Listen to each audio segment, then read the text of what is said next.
of those songs that associate with memories. I always tell.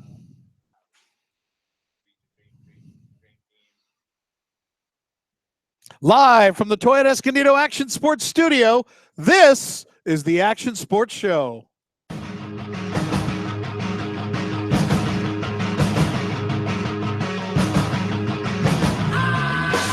It's time for the Action Sports Show, powered by Toyota Escondido Action Sports, featuring Jim Holthus and McGranahan. And now, you're on, guys. Folks, welcome to the Action Sports Show, powered by Toyota Escondido Action Sports. Jim, Dan, Mayra, we've got Colt, Jeremy McGrath is in the house, Grant Langston. We've got more hosts than we know what to do with here because it's Supercross time. Therefore, it's Super Panel time. Guys and girls, welcome to the show. Hey. You know, at some point, I feel like my name's going to need to be added to the intro. Wow. I know a guy. I'm just going to throw that out there. We're doing great. Christmas shopping's going well. I started with hello. I don't know. Yeah. But on another note, hey guys, how's it going? Oh, good. Oh, good. Wow. Yeah, great. You all cleared out now? Yeah, I'm good. I'm good now. I'm good. Nice. Speaking of getting things, welcome, guys. Well, now I can cross that off my my list on items for the show. Colt, what's going down? How you feeling? I'm feeling great. Yeah, getting there. Yeah, just rehab. Yeah, all day, every day. Trying to get back on my dirt bike so I can go race. But no, it's actually going really good. I'm excited to go to the doctor tomorrow, get some realistic expectations on when I can get back on the bike. But no, it's going good. Nice. Yeah. So you won't really have a projected date to get back on the bike until maybe tomorrow, hopefully. Yeah, hopefully. We'll see. Maybe an idea. Yeah. Does that mean you think you'll make it in time for the East Coast? I think so, yeah. I mean, based off of how much progress we've made in the short amount of time, I really do think we'll make it. If not, then so be it. But that's my plan, show up East Coast ready to race. If you're not ready at the very beginning of the East Coast rounds, will you race any of the East Coast? Oh, for sure. Still going? For sure, yeah. I'll dip in wherever I can, whether it's second week, first week, fourth, whatever. So we'll just see. We'll take it day by day. Attaboy. I like the attitude. See where we end up. I like the attitude a lot, man. I want to show up and race, though, even if I'm not 120% ready, then show up, get some good points first round, and try to make a run for that championship. But you raced the East Coast in 2015. So you're familiar with those tracks. Yep. It's not going to be something new. Nope. Nothing new. Ready to go race. I just want to race, period, regardless of coast. So we'll see. What's your favorite East Coast track? My best result was actually at Detroit in 2015. So maybe Detroit. But I like the dirt at St. Louis. Indianapolis dirt's good, too. So we'll see. Hopefully just race any But of the them. thing nowadays even is I feel like it's even hard to predict on the East Coast because in the last few years, you've seen the dirt, if they had a really bad winter, sometimes the dirt was really like bubblegum and other times they wouldn't water it and became like really dry and slick. So it's even become a little unpredictable, in my opinion, on what you're going to get sometimes. Yeah, I kind of think so too. But based off of what I seen last year, some of the tracks were actually like Detroit was very, very, very hard pack last year. It didn't look that great of dirt, to be honest with you. So that's pretty unusual. Yeah, that's kind of what I thought too. I mean, like you said, Grant, the track's conditions usually determined by the storms that are in town or not in town. For that, Did they have a really bad at least that's how it was back then. Well, we're going to go hardcore Supercross this whole one, but we're going to give about 30 seconds to what happened at the UFC and for Jim here, and I'm going to throw about 30 seconds of what happened in the surf world. It's not for me; it's for the UFC fans. This is just for Jim, so that he can get this off his chest. Well, hey, we had the UFC fight night here this last weekend. Paige Van Zandt gets choked out by Michelle Watterson, otherwise known as the Karate Hottie on UFC. The Karate Hottie. That is her name. nickname. Absolutely. That is quite a cool the name. nickname right there. Did you watch it? I didn't, but that's quite the nickname. I like that. She got I need a cool nickname. choked out, and there was some other great fights on there. You have to do karate. I do karate. I know karate. Braids. It wasn't braids. Braids. She was on Dancing with the Stars not too long ago. That's right. Yeah, but the Karate Hottie was on Dancing with the Stars. Yep. Impressive. Yep. Won her first Multi-talented. fight back against our friend Beck Rawlings a couple months ago, and then we need to get Jeremy on Dancing with the Stars. No. Yes. Absolutely Bro. Let's make that happen. Can you cha-cha? They pay really good too, Bro, you can make some cash. Like, really good. I am not interested. Thank you. do it for the sport of Supercross. Yeah. We need it. We'll leave it to Vanilla Ice. Yeah, exactly.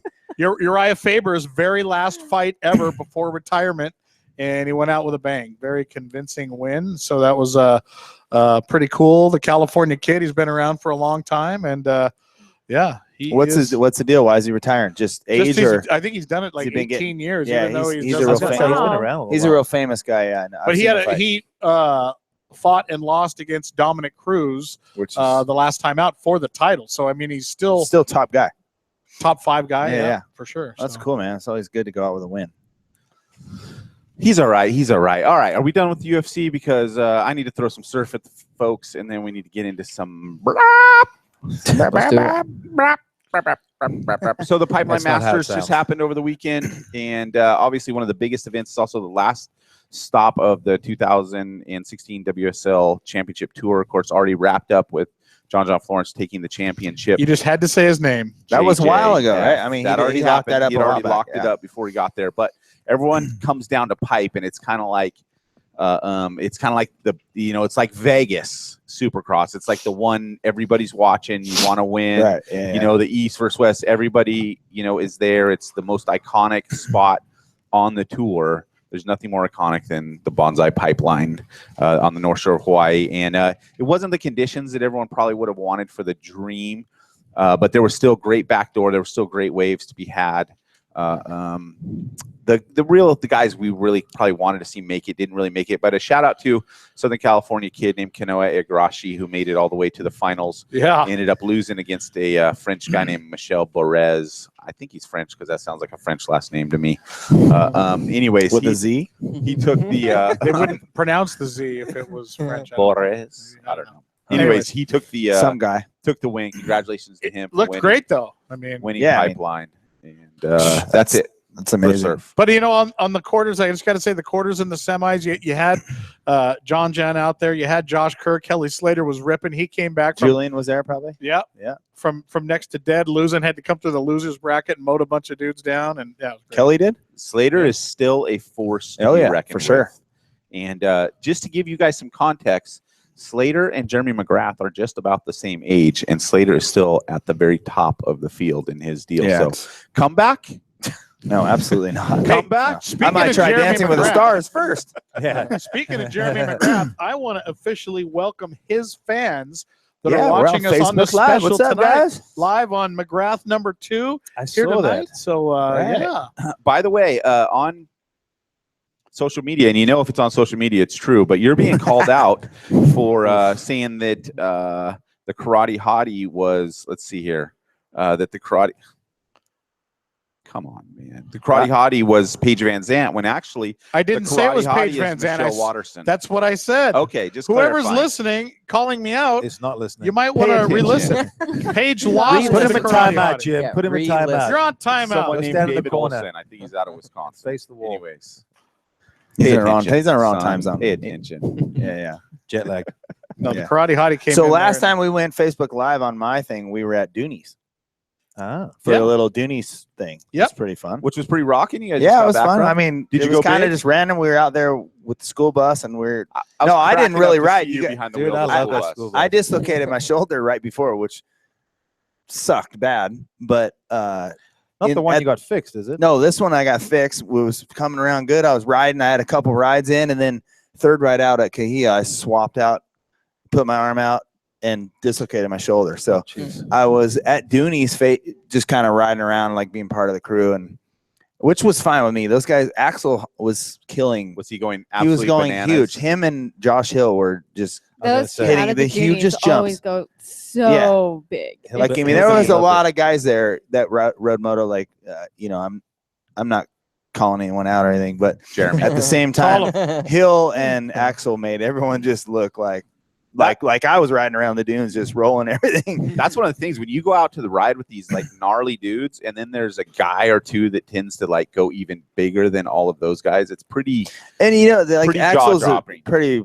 I mean, he's an amazing rider, right? So like he makes all this stuff look easy. Yeah, So- so both of those guys do. They just have Yeah. pretty flawless style. Yeah, really. So like to watch them ride, that just looks so looks natural. so Yeah, sweet. so Yeah, easy yeah. for those guys. But You I'm not have sure. other dudes? My Facebook Live, by the way, was not on Josh Hill and Axel Hodges. It was really on the Monster Girls and the school bus. Surprise. So yeah, surprise. And So the you guys school are bus. welcome for that. Where is that school bus live? Like, do you have that? Do you park that at your Yeah, we garage, call like, it the cool driveway? bus. The cool bus. Cool bus. So yeah, I take it to the house. I have it at the house. Have you taken your kids to school? Nate? That's the reason I got it. So my kids, you guys know, right? The school bus when you were a kid was so fun. I mean, for me, I had so much fun on it. So my idea was like, all right, let's do something. I want to do something cool for my kids because they don't have a school bus. So, and I drive them to school every morning anyway. I pick up their friends. Wait, can so you I got a short bus. Yeah, no, it's a cool bus. Drive a school bus around? Yeah, I think so. It's got like big off-road tires. Why Does not? it really? It's up on 44, so it's anyways. So that was what I got it for, is to take the kids to school and have some fun with it. So we put some rockin' tunes in it, obviously by Kicker, and the thing is just it's just the kids. I almost feel like bad dad because shameless. Dude, plug. Kicker's always been such a good supporter. They're of the guys such in a the hookup. sports. They've always taken care of all the guys, and they love special projects. So fair enough. The cool bus was one of them. But anyways, I feel like a bad dad sometimes because the kids are all dancing and like everyone's so seatbelt conscious, and I have seatbelts in the bus, by the way. But hey, seatbelts did not exist. Yeah, we're 2 miles from 2 miles from school. So, anyways, we have a good time. That's school. That's what the cool bus is about. I like that thing. We brought it. We brought it was to. not fun It's like when a I was lifted growing up. monster truck school. Bus Really? is what it Well, is. I lived like 20 miles out of town. That's how I was. Down like this long dirt road. Yeah. 'Cause I lived on a dairy farm when I was little. Right. Yeah. And it was Far so from far school. out of town. Yeah. So it was My only not favorite fun. part about riding the bus was it wasn't a school bus. It was a third-party company that they were chartered to go. But this thing was always sketchy. The driver and the this bus. is some South Africa. Yeah, this is South Africa. Oh, So this okay. is It is what you school hear. bus So here's the driving. thing. I remember there'd be days and they would like show up like 6:45, and I remember it'd be like 6:47. I'm like, yes, he's broken down again. Yes, I got the day off because my parents were at work. So I didn't have a cell phone back then, so I made sure I really milked it. They didn't walking have to the- cell phones back then. Yeah, that's what I'm saying. So I really milked it. It was walking like- to the it was like grocery Grant- store to do the Yeah. payphone and go 2 hours into it. Going, 1-800 collect, dude. Yeah, exactly. You were shameless plug. yeah. They don't even He's have gone. that. Hey, they don't even have that anymore, right? Yeah, exactly. So, Grant's school bus ride in South Africa was probably like a safari run. I know. I'm just imagining it like a It was an safari. adventure just getting to Yeah. school. Yeah, that's funny. And it when wasn't a guarantee getting there either. Right. So that was the only fun part. Was it literally broke down a few times on us. And I remember that a couple times driving going, no, wait, I think I can fix it. So we're like, nope, we're going home. Day's over. Too bad. Yeah. Or when you're a grandpa, are you going to be like, well, back in my day, I had a lion chasing me whenever I was trying to go to school. It'll end up like that. The older I get, the worse like the it. story The becomes. older he gets, the lion will be on the bus. Yeah, exactly. It was literally in the bus, Yeah. and it was a seat behind. Exactly. It was really That's how scary. it got us off and on the bus real quick. Like in Talladega Nights when the cougar's in the Yep. car. Same scenario. Awesome. Same like it. scenario. Hey, I have had a few cougars in my car. I'll believe that one, honestly. Nice. I'll believe it. Oh, I'll we'll believe wrap it. that segment up with that right there. I like that one. In That's recent a good one. news, Grant Langston has had a few cougars in his car. Oh my god. As recently as By the way, my afternoon. school bus was like an hour ride also. So you all- Because I live And I way out. had like the way out there. stereotypical mean bus driver lady. Really? Oh. She was so mean. We were not allowed to talk. Sit down, So it's literally, Waldo. we're just like sitting there like this, not talking, not having fun. Oh. She like And when you got yell loud, at she us. was like, Oh yeah, she was mean. like the Hot for Teacher video. yeah. I think it was cool. Like back in the day, riding the school bus, you sit in the back, and then you know how your school bus route's like a track, right? Yep. So you know every bump you hit, and then when the bumps come, you're in the back of the school bus. So when the rear wheels hit it, you get you airborne. could just bounce, and you'd fly up in the air. It was like super. That was kind of our Is anybody entertainment. surprised that Jeremy McGrath sat in the back of the bus? seat Cool- bouncing it. Full cool seat guy We- in the we all back did. with Jeremy. I was like the farthest one away from school, so I had carte you blanche got of first wherever and I you could walked all the way sit. back, Yeah. Speaking That of, was me too. Yeah. speaking of school bus, didn't you get together with Spy recently and make a commercial about your school days? No, what we did is they did an ad campaign called the Jersey Series, which is a goggle that came out not too long ago, and we had the cool bus there. So we were at a school over here in Carlsbad, and they knew the people, like the superintendent or whatever, and we got to ride dirt bikes at the school. So I played the security guard in a golf cart with this like full, security setup on, and Axel was riding, and a couple other kids were riding. It was pretty fun. I remember the story about a school. Cole Seeley played the tiger, and he was the school mascot. So Cole My Seeley was mascot the was a tiger. tiger. It's on our There it monitor is, right right there. there. Yeah. I remember the Yeah. story about a school when I was growing up, and we went to it, and you go there late at night, and you would knock on the window, and it would like knock back or something, right? It was this crazy story that me and a bunch of my friends did in Riverside. I went there. Reading Jeremy's That's called book. That's called Marshall Scotty's. And he writes about it in his book. No. What was it called? Marshall Scotty's is an entertainment park like down in Elkhorn. It's over in Riverside. Yeah, somewhere. what's that called? We went there because I spent a lot of time in Ritchie Canyon with the Albrechts and Phil Lawrence, and we went there too. Yeah, that was and it worked, right? It worked. We were freaked out. What is it like? It was a haunted. It was like supposedly like a haunted school. Was it abandoned or was it? No. Yeah, you're right. I agree. Schools are scary places. I'm like allergic to them. When I go there for like school functions, I get like anxiety when I walk through those gates. They have all these like weird memories. Jeremy, what's that on the TV screen right now? That's me, fisheye lens, obviously, big old face in the camera. It's a shot of me playing security guard at the shoot. Yeah, it's pretty funny. So you own this bus. I do. How often do you drive it? Like daily? No, I think when I first got it, I took the kids to school for like a week straight every day, and then I took it away and we started working on it for Doonies. Really. Have you thought about being an Uber driver in the school bus? Let's do it. The problem is, let's do an Uber video and have. Well, here's the funny thing. Shuttle people at Supercross. I could see Jeremy pulling up. You for Uber? I need to roll it up to Supercross just for fun, and video it or something. But every time I take the kids in it to school and I pick up the kids, all the moms are like, "When are we going wine tasting in this thing?" So there's where Grant. Grant's like, yeah, can I borrow your bus? School bus driver over here. So is it street legal? Like it is totally street legal. Yeah, totally street legal. The problem is I geared it down because it has big wheels on it, so it only goes like 60. So driving it on the highway is not. I don't think you need it going. And I don't think the 44s that are on it are DOT. So are there 44s? You're all over the road. So I need to borrow that thing. I need to take my wife out on a date and something like that. I'll take you guys. You guys take a blast some music. But you got to admit that would be pretty cool if you just have someone that's not going to drink. You take you and all your buddies out. You know everyone's going to be safe. Like I think I wanted to get a bus for that kind of reason. Was just to go have fun and make sure everyone got to and I think it's great. On this program. It's great. It's been fun. I mean, most of the people I know, like to sip on a couple. Twist throttle. That's all right. They like a little octane boost in their lemonade. Somebody on Facebook already started it by calling Jeremy the real goat.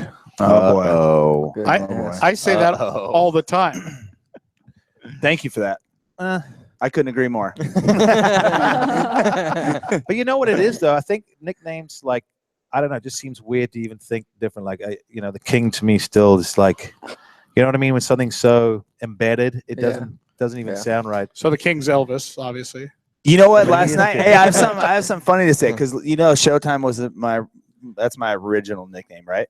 And last night we were watching UFC Unleashed just on some highlight stuff, and there's a kid named Showtime, Pettis. Yeah. Pettis. He's gnarly, by the way. Yeah. And my kids are like, he can't take your nickname. He's got it tattooed on his back, He's got Showtime on his back. Kick his butt, Dad. And I had to explain to him, like, look, it's not in the anyone UFC, can use kids. this. I can't do anything anyone about can it. use this. Yeah. And by the way, I'm not going to say one word to him about his nickname. He can have it. Except you think it's cool. Exactly. Except for I think it's really, really cool. I really like the font of your tattoo. Was it Old English? It sort of was, I think. Yeah. That's awesome. Well, you know what's funny? But he deserves it, by the way. I was watching that guy. He's gnarly. There's actually a country western singer whose name is Grant Langston. So, talking about a little Sing some of his stuff. Come on, dude. One, I can't sing. Secondly, I don't even know country. But it's just funny when I get that.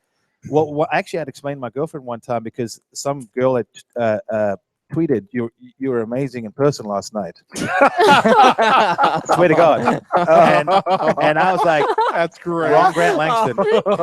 Because it also really sounded bad. You were great in person. Yeah. So that's awesome.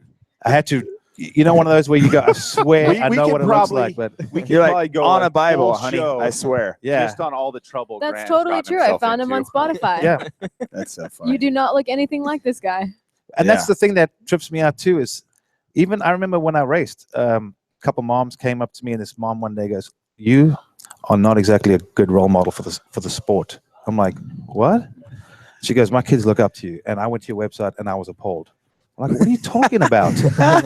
So I'm like, I realized. You, sir, are no Jeremy Well, McGrath. this Grant Langston is sitting with a cigarette hanging out his mouth, with his shirt off, and a Oh, guitar. it's the country guy. And I'm like, I'm like, honey, look at him, look at me. We look nothing alike.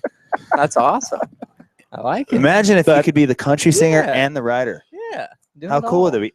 With Bo It Jackson. was the same person. Right. Like Yeah. nobody knew. Look, I found the guy. This does not. Oh, here he look is. You'd be the Bo Grant Jackson. Langston. Yeah.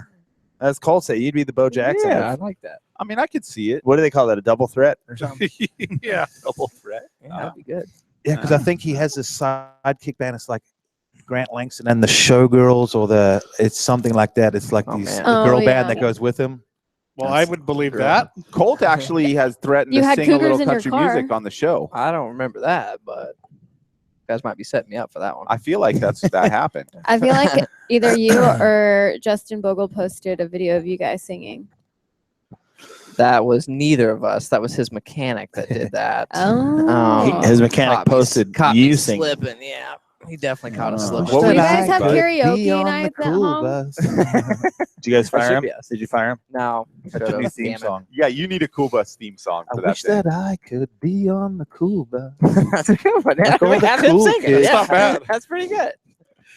Sorry, I'm a little So How did you're you come pra- up with you- that? the That's like good a news magic is you're train. playing Grant Langston in the cool bus, Yeah. but it's not the country singer. Yeah. No, that will not happen. Yeah. Everybody watching this is like frothy on how much Supercross insight they're learning. Yeah, so let's far get in to this that. show. Let's get to some Supercross. They're all entering on the Sorry, on the guys, we're Dream League. boring They know you with what all to this. what to get. Guys, gals, we're like, what, Yes, 2 weeks yes, away? yes. 2 weeks out. 2 weeks. I don't know about Man, you guys. pumped. That winter just flew by. Huh? I mean, it's not Really even did. winter. I guess it's officially winter We're now, wearing but shorts as we're talking about the winter. our winter, Oh. right? It starts maybe September or something.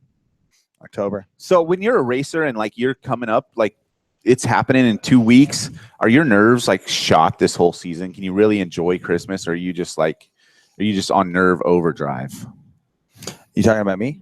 Well, for me, well, I any think of you I three think that the would question is the speak answer to would that. always be the same on whether you're Prepared nervous or of not. it coming or you're anxious, right? Because it really depends on whether you've done your homework and you're in shape and ready, or you're nervous and you're kind of pooping tacks, as they say, because you haven't done the work. Yeah. So so for there are me, guys whose worlds are crashing down on them right? now. Probably Because so. there's no escaping what you're going to see Right. at round one, right? So or you haven't got your bike where you want it. Now you're like, shoot, time's running out. Yeah, it's coming up quick. I mean, I was ready for it before I crashed. I was like, we go to Anaheim 1 tomorrow. I'll be good Yeah. to go. I was enjoying every day. Everything was fine, but a little setback now. But yeah, like you said, some people very anxious or very nervous. there's an element Depends. of great things that come along with being anxious and ready. Very. you know. Yeah, very. Of course, being 'cause it nervous means and you scared care. is a different Yeah. deal. Yeah, I think those feelings are normal because anytime you put that much time and effort in, and there's always that element of the unknown because you start thinking, okay, I've done everything, but you always hear little bits and pieces. Oh, this guy's flying, that guy's Yeah. flying. And I also think, and I'm sure you probably experienced it, but I felt like each and every year that got further and further down the road, the little chatter didn't bother me as much. I started knowing what I needed to do and just tune that stuff out. And, everyone says, do that, but it's always easier said than done. Most definitely. And I think with experience, you learn just to tune it out and just focus on yourself. And then you start knowing I'm where I want to be, or I'm happy where I'm at. And that helps a lot of those, I think, feelings. But, I think a few guys have said in the past, if you're not nervous, I think it means you don't really care or you don't care enough. Nerves, I think, are I would totally agree normal. with that. Yeah, Yeah, I I think agree. if you're not always been a little nervous, nervous. you're not alive, really. Yeah, that's very true. Not to mention motocross and supercross is quite a risky sport. So when you Very, lined up yeah. at Anaheim, 50,000 people, engines are revving, you've been waiting months for this, your adrenaline's through the roof. Yeah, you're nervous. Trust me, Exciting, you're man. nervous. There's not a But I feeling feel like when that that gate drops, it's like your mindset just changes. You just zone back into racing. Most definitely. Most definitely. I'm looking forward to that hopefully soon. Need that in my life. So we know that all the competitors, all the racers have been riding their tails off pretty much, right? So Most of them have press rides. releases not all have of them been have coming rides. All of out, them. and Well, like Let's you get, see, oh, go ahead. you see a lot of the teams coming out with all their photos and their livery Right, and stuff right. on their bikes, and so everyone's looking good. It looks, it's exciting. I still get so excited to watch it. So would you be still like on full workout training mode, or are you chilling for the last week or two? What with the point do you start holidays, rebuilding? when do you kind of take the deep breath and say, okay, we're gonna go? No, I think you run it all the way to New Year's. Yeah. right? You run it all the way. I mean, you get 1 or 2 days probably for yourself because of Christmas and family and the big turkey, the food and all the, the great stuff that you get to eat around Christmas time. But I think you just try and stay in your routine. Yeah. Honestly, if you take too many days off, you start to feel like, oh man, I'm not doing enough, or what's that guy doing? I'm missing something. Or so you just try and stay in your routine, I think, right up to the week of, and then probably you take 1.5 days extra rest maybe before round one. And at round one, they're going to give them a lot of time at press day. They're going to give them a lot of time probably to practice it, and so they'll get plenty of riding that week. I think that's the week you probably back it off. Yeah, because there you've got to the point you want to be. A lot of times guys might just run in their race bike, and then, you have to go to, a lot of times you're kind of distracted with interviews and press day and this and that. So you don't get a lot in that last week anyway. But I think for a lot of guys, it's just pretty much that. And if you're at where you want to be, do you want to chance that final week? And I mean, you could dump it. I mean, listen, you don't, if you live in the life of chancing it and feeling like, oh, I got to save myself for the race, then you're not doing it right anyway. It's already chancing it, in my opinion, is taking certain risks that aren't necessary, like trying to jump backwards just to be cool and be the only guy to do it. Like, I think the mindset of, oh, I don't want to go ride in case I get hurt, like you can't race the sport with that mindset. But you can eliminate only old risks. riders get that feeling. When you start having that really old riders, that feeling on a regular basis, it's got to basically be a sign that, hey, those are the things that you think of when you get a little older, and you start to think about when's the right time to stop racing like this. I never think about that now. I mean, that thought never crosses my mind. Exactly. Good. And You too, that's perfect. Are you practicing right up to the race day? Oh yeah, I did last year. Last year we practiced, and then the week before I wasn't on a factory team or anything, so I didn't have no press day or no anything like that. So my week was really, really normal. Then just went race Saturday instead of going on a bicycle ride. That was about the only change we had. So I want to get your guys' input. A lot of changes going on, a lot of riders that we're going to talk about, but I want to start things off by talking about this timing change that Supercross is doing, where they're going from the 15 format change laps and the 20 laps to the 13 minutes plus 2 laps and the 18 minutes plus. Wait, they come out and said 18 minutes? 2 laps. I don't know if that's a fact, but I think that's 13 what minutes it is. plus 2 laps in the 250 class and 18 minutes.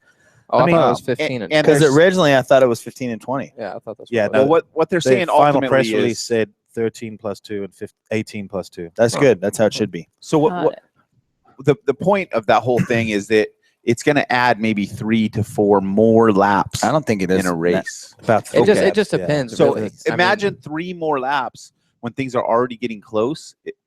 So many times we've seen people like catching if they only had another lap. Yeah, I mean, you say that, but you could always say that. Right. I mean, to me, I just feel like if a guy's out front now, he's going to be more out front now. It's not going to give that person. I mean, but it really just depends. Well, you have those special cases like the guy goes down, for instance, more time to come back. Well, for instance, a guy like Eli Tomac, guy that's not a good starter. He's a strong finisher. Yeah, a guy like that can probably, maybe he won't be able to get to whoever's leading if he got a bad start, but he might be able to get another spot or another, something. And the guys with great fitness. Let's just hope he gets whole shots this year. How is it going to affect leaders with now, like, kind of lapping deeper into the guys now? For sure.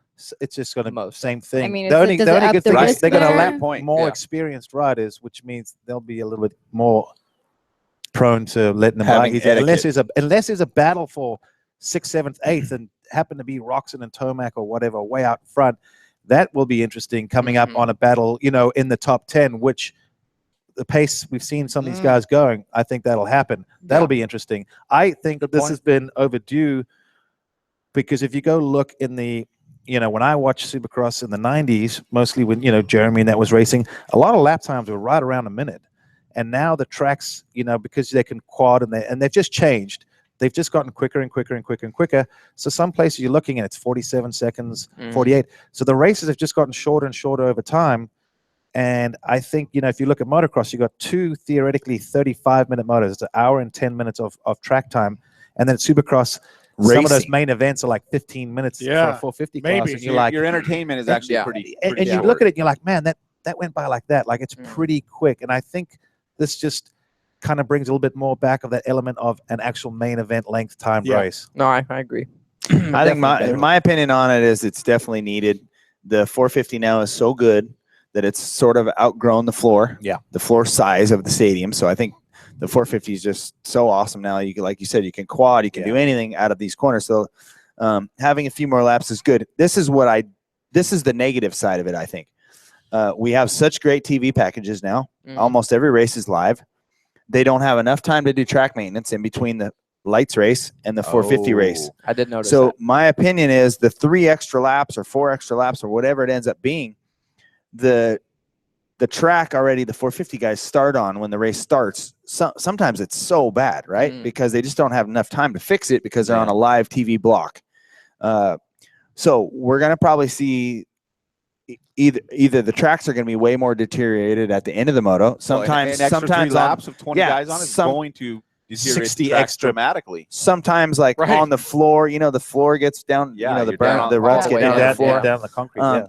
and then the element of danger. When the tracks worked at the end of your race, you're like, okay, especially a soft track, for instance, if you're going to hit this section, like you can't not compete and do 3 when another guy's doing 4 out of a section, right? So the element of danger is going to go up a little higher towards the end of the races, unless, say, the rider has a big gap where he can kind of cruise a little bit at the end. But I think that those 5th, 6th, 7th, those 4th, 5th, 6th battles are going to be pretty intense when it comes down to the last laps because the tracks are just going to be hammered. I agree. I am really curious. Maybe we all take a little mental note. Let's pay attention to how many times the last 2 or 3 laps changes the outcome of the main events, because I think it might have a bigger change we think, because those last 3 laps are the most crucial, because like Jeremy's saying, some of these places the track is going to be really deteriorated to a point where they might be dragging foot pegs, and it's that risk reward factor. Are you going to push it? Right. Are you going for the win?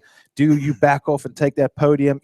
I think those last 3 laps are going to add definitely another notch, maybe bring another little level of excitement, because you got the fitter guys coming through, mental fatigue mistakes. We're talking about the track's probably going to be worse, because as the evening goes on, even the heat races and semis, they're basically going to be doing an extra lap or 2 in every single race, and then more in the main. So, we could see that being pretty interesting in how it changes the race. Attrition is going to become a factor in Supercross. Most definitely, the whoops, the bike, deteriorating, the track, the bike, the racer, all 3. Go ahead. I think especially East Coast, though. Way more than West Coast, just because those tracks, even the whoops, it seems like every one of them, they end up being a jump section, where you have to jump. I know Indianapolis last year was brutal with the the ruts, main event. It was crazy. So adding another 3 laps to that will be. I think it'd really be crazy. In these days, it's be really fun to be a lights rider, because you get a nice fresh track for the final. Yeah, I'm excited about that. Yeah, and I know the 450 class. I think us as fans are going to have a really, like Grant said, it's going to be cool at the end of the race, because who's going to be willing to just take the chance and go for it, or who's going to go, look, I'm in this for the long haul and see what happens with the points. We might see a little bit of that. These guys are going so fast. It's going to be cool to see. So guys that are traditionally stronger in an outdoor setting where it is more rough, risky, might shine at the end of a really beat up Supercross. Oh, absolutely. I agree. Yeah. A lot of this stuff seems like it could really favor Eli Tomac. I'm just saying, from knowing his strengths of being strong at the finish, having the fitness, having the outdoor skills to handle any level of roughness. Well, the other factor too, we talk about with the tracks potentially being deteriorating more and more, is I think you're going to see the smarter riders changing a lines up at the end of the races. Like we're talking about, when is that decision to go from blitzing the whoops to trying to jump through them? And then even when they jump, sometimes they go in 3, and the next time he's like, well, maybe I could wheel tap an extra one and get in that pocket. And then, that rut's gotten so deep, I can't triple out of the corner. So now I'm going to basically just go quickly to the inside and go single, double, and still do the rhythm, where some other guys try to do 3 and he cases it and misses the whole thing. So I think you're going to see a lot of the intelligent riders making, that switch, whether it's a line selection or rhythm change, whoops, whatever. So it'll be interesting to see that too, which guys can make those changes and know when to pull the trigger. I agree. There's plenty of guys out there that are pretty wild still. They're loose, I'm not saying super wild and not smart, but just loose, right, out on the track. And these extra laps could favor a guy like, not that you would ever count him out, but Dungy's so smooth. That Without a doubt. That kind of a patience level that he has could really be helpful for him too. No, I think so. Even like a dude like Marvin Muscan last year at Atlanta had some very crafty lines. Yeah. On a track that was broke down, everyone was going outside. The ruts were deep. He would go very inside. But Yeah. Marvin tends to struggle in the whoops. So when they're really big and once they kind of start to break down, though, like he's not that great at like just blitzing through them. He does good rhythms. When they break down, I was through, going to say that's his specialty. Is the little hop and wheel taps. Yeah, he finds really good rhythms through the whoops, though. Yeah, that will. Well, I think you know, Muskin's a guy that we can't count out. He's year. one. I mean, he's one. He's rolling anyway. into A1 with Speaking some of serious Atlanta, confidence. Well, he's been winning all these Atlanta off-season races. Horrible watching him not. I win think that not race. only is he going to win a race, but more than a race this year. Right. I'm hopeful too. I mean, then you know, he's definitely one of the guys to look at. I mean, he can't win because James Stewart's going to win every race this year. You know Again? So that's the other side of the spectrum, right? Yeah. Like, you got Muskin here, and you got Stewart way over here somewhere. Where is he, by the way? We've heard nothing. I saw Muskin's in California and Stewie's in Florida. Yeah, I just want to see the Stewie brothers race each other. So I saw on Instagram today, on Malcolm's Instagram, and he was showing him riding, and he's like showing James riding. No, he was showing him. It was a video of himself riding his own track back there, or whatever. He goes, I still don't have a plan, but I'm feeling good, and he looked awesome on the track. What was the guy riding? Looking like he was riding a Yamaha 450. Oh, he was riding Yamaha. Yeah. So now, my Well, thing is, he's the reigning champion, doesn't have a ride. Some people are like, can you believe it? This and that, and I can. Only one thing comes to my mind: are they asking for too much money? You know. Well, you have to wonder. I can't imagine that No Effect team didn't offer a ride. The Stewarts are not known for asking for a lot of money, so I don't know why you would come up with a theory like that. It is kind of crazy, though, to me, though, that a defending champ can't have a ride. That's what I was thinking. Here's what's holding them down. This is my own opinion, of course, and I think both those guys are so talented. Of course, I mean, James at one time was, you know, we know the story, but I think that I would have thought that Malcolm would venture out on his own to go get himself a ride. Yeah, but I think that they're kind of going at it as a package deal. Yeah, and I think that in some ways, I don't know. In some ways, James's situation might be hurting and affecting Malcolm's situation. Okay, but is it fair to say that for a long time, James' situation actually benefited Malcolm? 100%. Yeah, it's totally. Yes, but it's done that definitely not crossover the point. same Maybe in the not last right now. few years. Definitely not. No, definitely not right currently. now. Yeah. No, I mean, he basically James's stock has been crashing and Malcolm's has been on the way up, and I think it's past that point now. Right. I agree. One more question on the changing of the formats that has been posed, and I would like to get your guys' take on it. When someone is lapped, should they pull off the track? No, I mean, like you're done racing when you're lapped? Like that's your position. Or if you're lapped twice or something like that. Twice, maybe. If you get lapped, you've already the hard part's been done. Right. So why pull off? Why should you pull off? Yeah. I mean, just to clear the traffic out of the. Well, if you're going to say that, then you'd say like, "Hey, the leader's coming. Get off the track." Well, that before you get lapped. Yeah. And then, the top 10's coming, so stay off the track. Think about Ricky Carmichael. How many times he lapped up to like 5th? Yeah. Right. The track would be empty. Yeah. I mean, these guys now. I mean, they're still 22 awesome. Interesting though. In the Each final, one you pick off, you're out. I mean, that would be an interesting. It'd be kind of interesting, but I think it would take away from the sport. 2 laps may be mandatory. Yeah, if you're double 2 laps, yeah, they don't do that in Indy 500. Yeah, true. Or Daytona 500. And people have come back, you know, with the. I mean, you're not going to get a lap back in Supercross for sure, but you know, we got to give everyone the same chance. Well, the thing is, though, think about a mud race. A mud race could change. You could be a lap down if you were eliminated, and the leader was to go down the next lap. I mean, I've seen guys almost make up a full lap because. Oh yeah. Or Very in that instance, I mean, mechanicals happen and all kinds of stuff. So I think it's a tough one. I think I wish they would kind of maybe redefine or maybe come up with like this is what is expected. Or do like NASCAR. Rider. Yeah. This is how you handle it. Caution If comes you're out in a battle, first fair bike, enough. a If lap you're down gets back on the lead lap, just like NASCAR.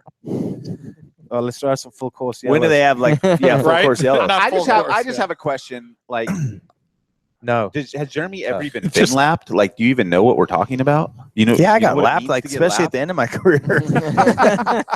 I think I raced for real. Carmichael and those guys at the end, and probably got lapped. I got lapped in 2010, and it felt terrible. And that's when I started thinking I'm done. Like I can't do this. Who lapped you? Who lapped you? I went 2010. It was. I know you know who it is. It was my brother-in-law. That's made it even worse. Is Dungy? Yeah. Dungy lapped you. Not fun at Thanksgiving. You want to start throwing stuff at him across the table. Well, good thing it's not Thanksgiving. It's Christmas. Yeah, we got over it now. Speaking of Dungy, who here thinks that Chad Reed's going to win a race this year? Speaking of Dungy, Man, I kind of think he will. I still think he will. I saw him in Australia, and I think he's got this chip on his shoulder. I'm out to prove everyone wrong. I'm not too old. You think he's got that? I mean, He always has that. but I think when did he lose that? Okay, Yeah, I seen think that from I him the think last 2 something's years. fueled the fire even more. I would have to say so, though, honestly. That's definitely one of his greatest attributes is Is he's Chip? always just I'm mad and, honestly like, surprised he he wants didn't it so get bad. one or closer to last year. But given the new format, does that favor does that favor? I got myself there. Favor Does that Chad Reed? Chad? I would say no. The new formats can't favor the older guys because you have much more youth energy when you're a little younger. I mean, So energy is going to overcome wisdom on this format. I think so. Okay, but last year we only I saw agree, 4 disagree. different winners. Right. We know that Dungy, Eli, and Roxon are going to win. So that means the only other winner is going to be Chad Reed. No. Not going to happen. I think, like we said, No. Like, I don't think so. But I You mean, got maybe Seeley, today, maybe you got that, Musquin, yeah, you maybe got all this year the we're gonna have other 5 or Exist- 6 yeah, winners. with all of And those Kennard other on guys, the I new just ride. I don't think that the other guy is going to be Chad Reed. I think Chad will win. I got one for you. I got I think faith you guys, in- I think I you got guys are faith in it. definitely throwing these are like hopeful picks that Chad's going to get there. I honestly really Would hope I he like does. to see him win? Absolutely. we But I haven't just mentioned don't think Cooper he getting will. one. I'm sentimental to Reed winning. I think it'd be great. I think Oh, it'd I be do great too. for the sport. I think- However, I think what you saw him in Australia, he was awesome, huh? He looked very, very, I don't know, just determined. He looks focused. lean, like Yeah, way very. lean. It He's looks like lost- he's like like he's lost lost a 20 lot of pounds or weight, something, yeah. 15 pounds or something. He said he's been basically training his ass his off. tail off. Yeah. Good. And I'm like, I can Good. tell it's a little smaller. So Cooper being on the team, I think, is going to push him and I think so help too. too. And like you mentioned, Cooper. What do you think? Yeah, what do you think about that? Well, they're on the opposite side of the spectrum, Yeah. you know, and I think it's one of those things that's a good situation because For all. if Cooper beats Chad, well, you know, he's the new hotshot, you know, it's Supposed to not, kind of. not a surprise. If Chad beats Cooper, it's like, well, it's Chad Reed, you know, so I think it's a good rivalry, and I do think too. Cooper will learn from Chad, and I think Chad is going to have that little fire lit under his ass a little bit more because he doesn't want to get beat by Cooper. Yeah. I mean, you know, at the end of the day, they can train and be friends and be under the same tent, but they both want to beat each other, and I think it's going to create a good environment and one that'll push both of them. I agree. No doubt. No I doubt. agree. So I think how so, many too. winners last year? 4? 4. I'd say Will there's there more be than that over this five year. In unit- Supercross over 5 and this year? outdoors, there was only 4 different winners. That's crazy. In Supercross, will there be 5 or more? I say 5 or more. Max 5, I think. I think 5 or more. Who's going to be the 5th then?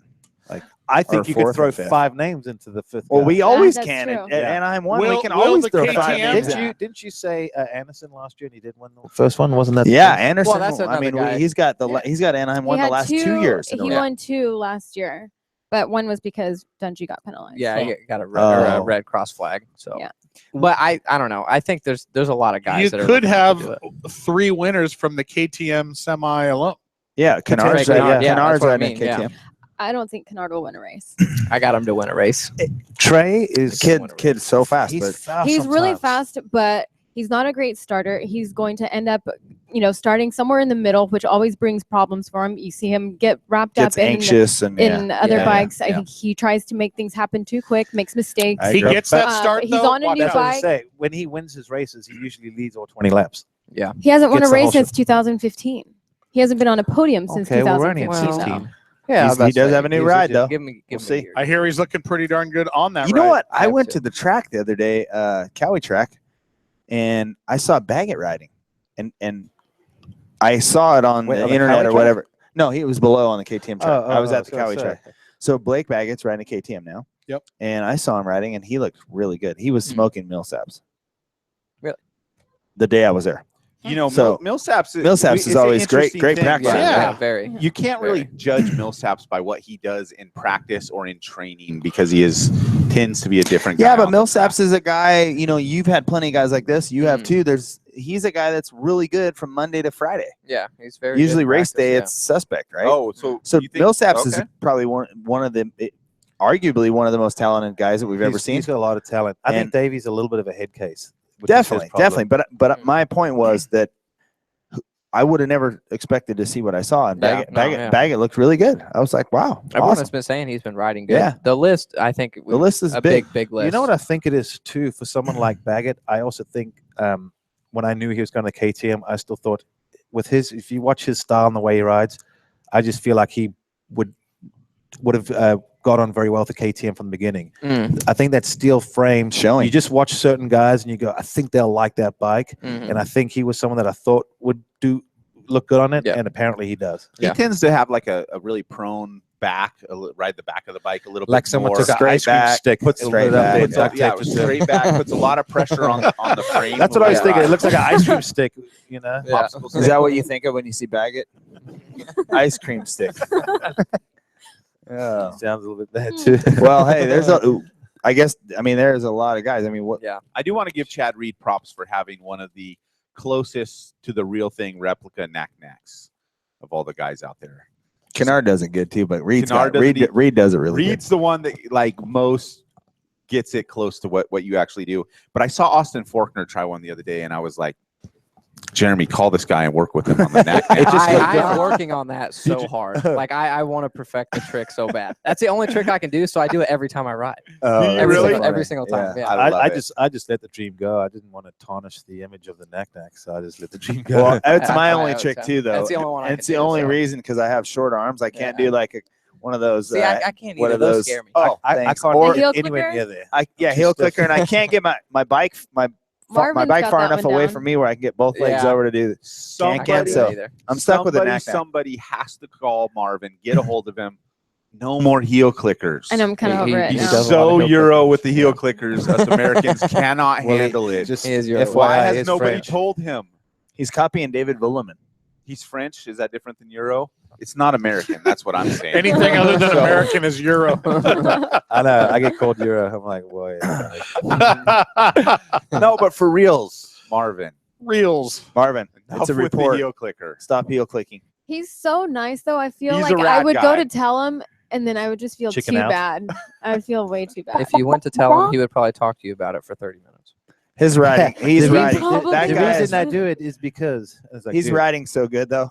Oh, he is. He's riding very, very good. so good. Put it this way: if he wins a main event, he deserves to do a heel I click. know He this can do is- whatever he wants. Speaking of French people, I know this is like a Supercross show, but did anybody see the Tom Pages video that he released I the saw other it. day? Pretty cool. Is that like mind bending? Yeah, The freestyle run that Amazing. that guy That did? dude's, that dude's pretty insane. Not gonna lie. he's got how's that he's nuts. like Electric dooms, nuts. volts, front flips, double back flips, and that 360s, that thing he's got. body variant, I think, 540s, bike flips, all in one run. Yeah, it's nuts. they didn't. That was like a. They didn't edit it ever. Of course they did. Oh, But I was gonna they say. made it look I like saw they it, did, but I was and like, it's yeah, I think they clipped it. unbelievable. He didn't make all these things in one run. But how's his compound? Like so cool, huh? It's like With the cut in the wood woods all- and stuff. yeah. It's really cool. Really, really sick. Anyway, Yeah, he's sidebar. pretty bad. El Natural. Speaking of knack, Guy's pretty awesome. He's like Speaking of knack, he's look like the what you Jeremy created. McGrath of freestyle. He is gnarly. I mean, he was in Australia as well the last couple of years, and he's got No so one many can touch different that guy. tricks. He's the coolest Yeah. guy too. He's just so fun. so into it. Yeah, yeah. That's rad. Really, really. Hey, when cool you guy. excel like that, you have to be into it. It's not like Yeah. I mean, he would do it for no money. You know what I mean? oh, he's just he there just for the loves right it so reasons. much. That's why he excels so good. Yeah, Oh. yeah. Anyways, yeah. So no freestyle. So no. Hey, no what do you knack-knack guys for think about- You're gonna help Austin Faulkner. You're gonna get a hold of Musquin, and you're gonna work on your knack. You know what's funny is Trey Canardo when we were together at Honda, he would always say, "Dude, check this out. Check out the knack. I've been working on it. Give me some critique." I was like, "Dude, really? Is this what we're doing? We're gonna We're do testing. knack practice?" That That's must- so funny. He did say he was out there for testing. Yeah, That no, must I just mean, be a I love Oklahoma Trey thing. so he much. Can, he can do a good knack. I'm just trying to follow trend, I guess. Yeah, he's so awesome. I love Trey. Okie boys holding it down. Hey, Fine. what do you think about RCH Factory Suzuki now. They had Roxon, and now they're going with what is it? I think it's a rebuilding time for them, and Yeah. it's time for them to settle in with this factory support program that they're doing. I think it's a great opportunity for them. It's interesting that Suzuki suddenly has, JGR and RCH, two of the sort of, you could say the two top Private, like Independent. privateer. Yeah. But Ricky's team is factory no level longer a private bikes. team. It's the real team. It's the real team, and can you get a more factory than Joe Gibbs either? Really, not Not really. really. So yeah, it's about as factory for non-factory as you get. Yeah. you're talking a crazy jump for a bike that I don't know that that's a new bike. I think it's the same bike they've been manufacturing for quite for a some long time. Yeah. And so it's interesting to see that play out like that for me. Mm. But it's a What do you successful think- platform. Yeah. What do you People think have been about winning on it. Barsha? Do you think? I mean, what's the word on the street? Is he liking that bike? I Yeah. think he does like it. Yeah. Yeah. Compared to his Yamaha, He I do wasn't a think big he fan likes of the it. Yamaha. No, I No? don't think so either. Uh-uh. I know a lot of guys that have just struggled to come to grips with that 450, and I know he didn't like it. So I think the Yeah, but switch you for know, him I was mean, like he just something he- a refreshing change. he didn't like his Honda either. So Yeah. he Yeah, didn't, he didn't yeah. like he didn't like any bike. He Well, doesn't he's- like Well, any to bike. me, Well, he's to gotta me, figure he's it just not a 450 rider. I mean, I thought he was just a lights. He rode that His bike style, so well. yeah. Yeah. And then you get on a 450 and he over revs it a lot. He's never in the right gear, never the right power. So I feel like it's tough for him to really fit the mold of a 450. He rides heavy on the front of that bike and tends to oversteer it, I think. Oversteer. I think mostly over rev it. I mean, he doesn't ride. so crazy. Yeah. I think this year is going to be a rebuilding year for him too. I think if he can get himself into some top fives on That'll be the good. regular, that's probably what he should be Because shooting Bosch is a for. momentum guy. Yeah. Yeah. It's He's feeling only- it, he builds on it's it. only- if he's not feeling it, it goes the other Yeah. way. Yeah. And sorry, the only thing I was going to say with RCH, I don't, just when I looked at it the other day and I saw their photos, I thought it almost seemed a little, I don't know, degrading to go from Underwhelming. big corporate sponsors and big names, and then it just seems like it went from being like kind of the wow factor to just a team. Like no major sponsors, no big players. Well, I mean, they got hit hard, right? They lost. Oh man. They lost Jimmy Roxon, John's. Soaring Eagle, and Jimmy John's. Yeah. I mean, Well, that blows me away though that whole team lost that much money. I mean, I'm good friends with Justin Bogle. He's actually my roommate, so I kind of know a little bit about it, and it blows me away how much money that you would think that a team that won a championship the year before would have all this money and all this stuff. right. It's They just- had they went from crazy. having the biggest budget yeah. to Did, No and did, budget. did they No all, budget. did at all, yeah. they all the I mean, they sponsors almost fly didn't with the even- exit of Roxon? I think Jimmy John's came early. They knew that was going away. Mhm. I don't know what happened with the Soaring Eagle thing. I'm not really sure. I but- thought that Yeah. relationship was pretty good, but apparently not. But Yeah. I mean, like no, you no, said no, though, no if you're winning, disrespect. it's weird that Yeah. stuff would go away. Yeah. I mean, but that's no, crazy to me. no disrespect, to Bogle or anyone. It's different selling Ken Roxon to Oh, for sure. sponsors Yeah, to totally. Justin Bogle or 100%, what yeah. you got. You can shop for maybe a couple $100,000 with this package, but with this guy, you can go out, with millions. So Yeah. that also has an effect. And after losing Roxon, I kept thinking, I was under the impression, who's the biggest name they can get to keep everyone happy and the sponsors happy. Mm. And I it thought they sounded got like there it a didn't Wilson work. or something at least. I Well, thought here's so the too. deal. Technically, the RCH team without those sponsors and without Roxon, they are where they were. Mm. Like it's a private team, Yeah, right? pretty That's much. Yeah. the budget and the It's things back that to the way almost it the is, Hart the and way it Huntington days. started, the Yeah. Hart and Huntington Yeah. days. They did phenomenally well with having those sponsors, and then obviously signing Roxon was like Mm. way probably more than they could have ever expected. And then to Most win, definitely. so that might go down in history as one of the best privateer sort of supported teams ever because of that. But yeah, it's 180 degrees different as it was Yeah. last year. 100%. And they were also the first non-factory team to win, 450, either Supercross or Outdoor motocross. title, yeah. Well, they have some good people over there. Team managers are great. No, that's guy. their There's overhead's some- good. There's some really good people within their program. So, I, don't like know, I said, I a was just saying when I rebuilding looked at the photos and that, it just seemed like, Just Suzuki on the side. yeah, Nothing, no yeah. Jimmy John, no crazy sponsor. You know, nothing, it just seemed a Suzuki. little Bike looked deflating. good though, huh? Yeah, I do like that. I like the bike. Yeah, it's like Looked really simple good. and clean looking. I do like the bike. It looks Yep. good. and they Very do good. have some guys that can perform. We're not Most picking them definitely. necessarily to battle for the top. Bogle could certainly be put in a dark horse. Mhm. He's been You know. known to Hey, shine. he's been Yeah. getting some good, or he got some good starts in outdoors and Supercross last year too. Very good Yeah. starter. So he's been doing great at starts, better than a lot of the other guys that we think that would be in contention for a podium. Half the battle is getting up front. There's just so much depth in that 450 class. Yeah, these it's days. insane. And if he gets a Easy. bad start, he could finish 15th. If he gets a good start, he'll be 5th. You Yeah. know, it's Just in factory guys alone, and then the people that aren't factory this year too, like they have a chip on their shoulder, like a Dean Wilson coming into A1 with no ride, Jake showing Weimer. up. Yeah, Jake I Weimer. mean, I mean, there's so many guys. What's Dean Wilson doing? He's showing up at A1 on a Yamaha. Yamaha. That's- He's sitting on the. just He's, riding. So he's him and rolling in him the and back Malcolm of his Stewart should Toyota team up. Escondido Action Yeah. Sports Tundra. And he's going to be at And go the battle. Yeah. Toyota Escondido tent. him and Malcolm should team up. shameless plug. Could you imagine a Malcolm and Wilson program out there? I think For that'd be two great. privateers, Chris, give that him a would be a call when solid we go to team. the break. And Malcolm get will- Malcolm Hey, on the line. maybe if call you up over here, Yep. NCY, They can- take care of him. Yeah, they can be under the Jeremy McGrath Motorsport rig. Not They gotta run plural. Max's Not tires. plural. Yeah, we can only handle one person. Well, guys, It's a gals, we're sport. going to take our one and only break. For Jeremy McGrath's fans, we're on live on his Facebook. We're only taking one little break to reset, and only going to be gone for like a minute, and we'll be right back. More with the Action Sports Show Super Panel Supercross Edition. Don't go away.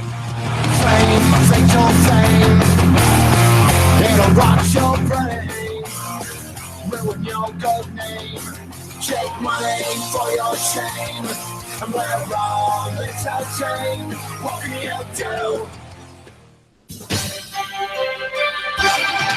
Your name should know the best place you can go. Toyota of Escondido. It's true.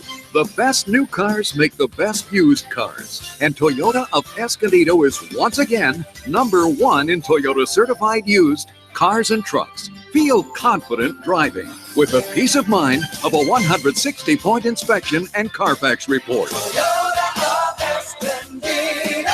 Toyota of Escondido. You also get a 12-month or 12,000-mile comprehensive warranty from certified purchase date, plus a 7-year or 100,000-mile limited powertrain warranty from original date of sale when new. Please ask for complete warranty details. Toyota of Escondido. Toyota certified sales leader for San Diego County for 2014. Catch the Action Sports Show powered by Toyota of Escondido Tuesdays, 6:30 p.m. right here on ESPN 1700, featuring Jim Holthus, the host, the agent Dan McGranahan. Get fired up by amazing guests from the world of action sports, such as Supercross star Cooper Webb, UFC title contender Dominic Cruz, FMX superstar Robbie Madison, surfer Tori Meister, musician Graham Nancaro, and more. The Action Sports Show brings you the biggest names in the action sports world. Tune in every Tuesday, 6:30 p.m. right here on ESPN 1700. This is Shannon Campbell. Hi, this is Walker Evans. Big Daddy here. This is Jeremy McGrath. Hello, this is Jay Leno. This is Mario Andretti. This is Carl Renazetter. This is Rick Dale with Rick's Restorations. This is Paul Tracy. Hey, this is Sonny Garcia. This is Trigger Gum, Daredevil. My name is Paul Thacker. Robbie Gordon here. This is Ryan Arciero of Arciero Miller Racing. I'm Ryan Friedlinghouse, CEO of West Coast Customs. This is Kerry Hart. Hey, I'm Tanner Faust. Travis Pastrana here from Nitro Circuit, and you're listening to the Action Sports Show. You're on, guys.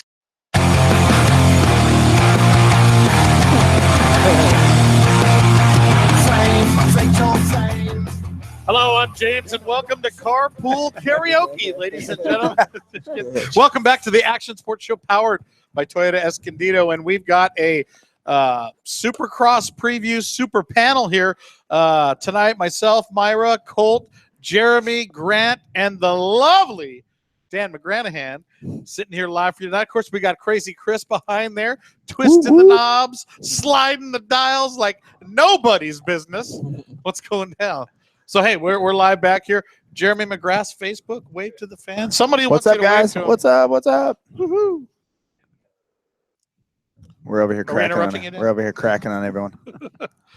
So, Hey, something I want to bring up.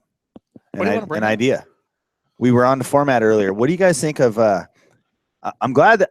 First of all, I'm glad they got it right with the 18 minutes and the 2 laps. Mhm. What would you guys think of having going to the Monster Cup format for say 2 or 3 races a year, where we as fans get to see the good riders ride 3 shorter I motos? like that hat. But it's not a hat. I'm listening. Okay, gotcha. nice hat. I was wondering where the creepy Is that a masks donkey? went. Is that a donkey? No, it's This is a horse. It's from Shrek. It's donkey. This is a horse. Donkey. Donkey. Anyway, So- I most definitely think that I wish they would have done that over this format change personally.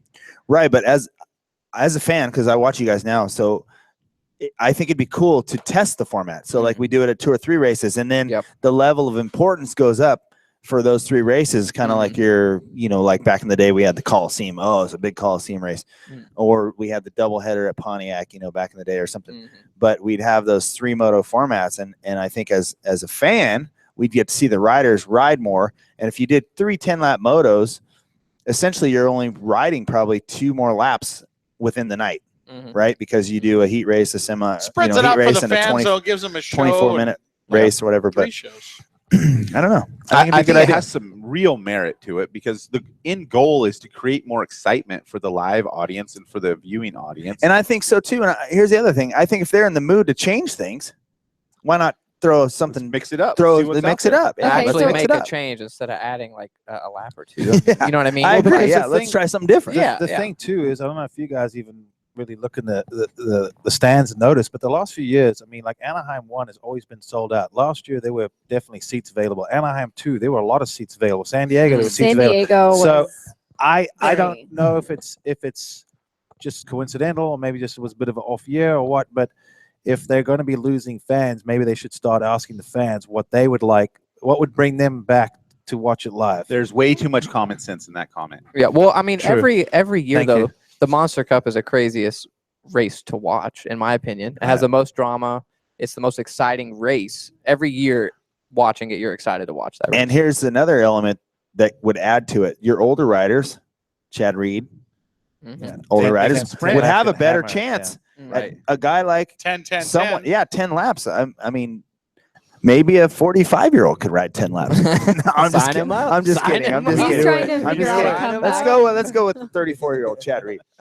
But I don't know. I think it'd be cool. No, I do too. I agree with that format. That's something we did in Arena Cross in 2014, and it's honestly a very interesting format. The Arena Cross thing was a little different. After the first main event, there's a first and second row, so you had to pick a case. And if you got 16, it was reversed. So the guy that got 16th is first gate pick, and so on. So that made it really interesting. Right. So what do you think about the Joker? But I think the Joker's okay. It's a little confusing. I don't know that the audience I think gets it's it as much as I don't think it works as cool as it does with a car race. Yeah, because it's like bigger. You can kind of tell. Watching the like rally the and rally stuff. cars, like watching Deegan race and stuff like that. You Joker's you almost always need in it there because some of those tracks are almost impossible to pass. Right. So we get need plenty that. of passing. I think In anyway. Supercross, I don't think it's as necessary. I think the idea of even just doing a 2-moto format, 2 15-lappers or something, even that would be better. But I like the idea of 3 because I feel like for the fans, they would get a good bang for their buck. It'll make to rip 3 good starts and do that in one night. It's tough, so you're gonna get more mixed results, and I think it just would keep the interest a little more. I agree 100%. Like you said, I think it would keep the fans there to the end. And what do you think about mandatory caution? How that would not work. No. How these guys would approach a 10-lap race versus a 20-lap race? Would we see more intensity? Oh yeah, because they can 100%. go. Most definitely. If I know I've only got to go 10 laps and I can go at a higher level, You're of basically going intensity. to do 10 qualifying laps. Is going to be your goal. Oh yeah. I mean, we would see some heat from a lot of guys. I mean, yeah, throwing everything right. at it. Right. The strategy would totally be different. I mean, so on paper, it seems like it could be really beneficial. I mean, for when they everybody. came out with this I think rule so. change, I had thought of that too. I was like, why don't they do? I mean, I raced Arena Cross, so I knew that was available, and I'm like, why don't they? Now, these are all failed properties, Monster. Yeah. you have to Cup, remember Arena that. Cross, You have to so remember who's it's in changing all their- this, right? They're not. They don't think that far outside the box. It's in their realm know, to do yeah. something like that. Though. Yeah. Here, I got an idea. Let's add 2 laps. Here's Well, crazy format. I'm a genius. Yeah. There's some other conversations swirling about Supercross looking at a global platform and going beyond just the domestic United States and up into Canada a little bit, and maybe working in conjunction with Giuseppe over in the MXGPs and creating. I don't think they would work in conjunction with him. Well, apparently they're both very they both carry big bats. Okay, they're both in what would be more of a control year-round of their world. But series, what I'm saying is, apparently they have a sort of a friendly mutual interest, and so there could be some relationship that they would make work. It's an interesting conversation if they would ever consider something like that in real life. If they're doing Supercross year round, sign me up. That's all I'm going to say. That would be awesome. So, and I think there's a lot of people that feel that way. I, at one point, kind of am ready for motocross at the end of. I get excited at the start of Supercross, and about the time motocross coming around, I'm ready to see some motocross. So, well, I mean, it's our grassroots. So, I mean, I don't. That's why I don't think they can get rid of it. But yeah, well, I don't think they could get rid of that. Here's the thing. I think with Feld in the business world of today, I think they're trying to grow Supercross. Right? Supercross is a growable product. It seems. Sometimes we, even though we're so passionate about motocross. Sometimes you go out in the woods and you get to the motocross track and you're like, all right, man, how are we going to invite the VIPs out here and see this? They're going to slog them around in the mud all weekend and all that. I mean, I love motocross. There's nothing more that I felt like I accomplished is being able to learn how to ride motocross and ride it well. Supercross became a little bit easier for me, but I think in the business world of today, the growable product is Supercross, and I think global platform makes sense. They tried a little bit of that years ago with the World Supercross thing before it was in the off season of before the regular AMA Monster Energy Supercross season. But I don't think they really gave that a good effort. And then their Toronto effort, I don't think so really. They got to go somewhere. The only reason they did that was because when they couldn't come to terms with AMA, they signed a deal with FIM, so they had to do these rounds. And they just basically have obliged to the obligation of it has to be in multiple countries. I also think now you have so many, and there have been some good people from other countries before. We have more depth, but I think. Now their international depth is pretty strong. I honestly, I think it is. Wembley. And I think honestly, in the motocross, the world of motocross, the European depth might be even stronger than what we have. Right, but in Supercross, there was never a huge but now there presence, is. But now there is. Yeah. And do they look at the things like football's doing Wembley Stadium, Mexico? Well, I think what they look at, in my mind, and maybe it's just because I'm a two-wheel fanatic, right? They see the MotoGP guys packing all their stuff, flying away to a race, doing a race in Qatar or wherever they're at. Then they go somewhere else, and I mean that sort of looks. It seems like it looks inviting to me. Let's load all these bikes up on a big giant plane. Let's show up in Japan and race at Tokyo, and let's go over here and race somewhere else, and it'd be pretty cool. I think. The problem is you're asking a bunch of millionaires to race like they're billionaires, though. Well, no, this would be in control of the governing body. The governing body would fly all the bikes. It'd be like they'd get together and do it right. It wouldn't be like, hey man, how are we going to get our bikes? That's what the GPs always did. If you were top 15, top 20, they would have like 3 main places they would leave from. So you just had to get your bikes to a port by a certain time, and then they paid for the flights for rider, mechanic, team, a certain amount per crew. But I think the thing with Supercross is, if you did have, say, a World Supercross, whether you went to, Wembley in England or, Japan, Australia, even South Africa, I guarantee you, I bet you $1 million they would sell out gigantic stadiums because the people over there watch it and they're fanatical. Sure. And if they know they could see all of their heroes live, you would sell out. And it doesn't matter if it's 3 hours away. That's close in retrospect. Oh, absolutely. Right? Who cares? They're all going. That's they're all riding on trains anyways. It don't matter. Yeah, get on the bullet train, bro. It's 20 minutes. Yeah, no, I think it'd be awesome to do that. The school bus through the safari to Supercross. Jeremy, throw the cool bus on the plane. Let's go. Throwing a couple cougars. I'll be the driver. I'll be the driver. Maybe Travis Pastrana's flying the plane. Who knows? That's true. He flies planes in New Zealand. So we heard. That's what we heard. That's what we heard. You don't need a license over there. Let's get into some of these. Apparently, and he definitely would do that, right? Let's get into some of these characters. So we got our title contenders, which we've sort of identified as Dungey, Tomac, Roczen, the obvious, the 3 most obvious title contenders. If there's someone you'd like to say should be in that top 3 instead of those 3, then feel free to mention them. And we've got a list of dark horses, and tell me if we're missing anybody here. Anderson, Webb, Reed, Seeley, Musquin. Who else really should be in the dark horse? Kennard, for sure. I think Kennard's a good fit. Who else really belongs in the dark horse? Did you say Anderson? Decent probability. He did say Anderson, yeah. These aren't dark horses. These are like light skin horses. Right. Texicans. Well, if we're going dark horses, I mean the list is huge. I mean, from Josh Grant, anyone like that. That's the next list. But these are guys that could get a whole shot, don't need a lot alike. They just need a good start and feel. Well, it. hold on. Before we get to that list, do you think James Stewart's going to show up in Anaheim 1? I don't think so. I don't think so either. That's pretty much Like, what it's like sounds is he like. retired? Like James, what, like, jump No, on the he said Facebook feed and let us know he what's said he's happening not right done now. racing, but he basically made it seem like I don't have anything now, so I probably won't be at Anaheim. But I'm not done. I think I got more racing left in me.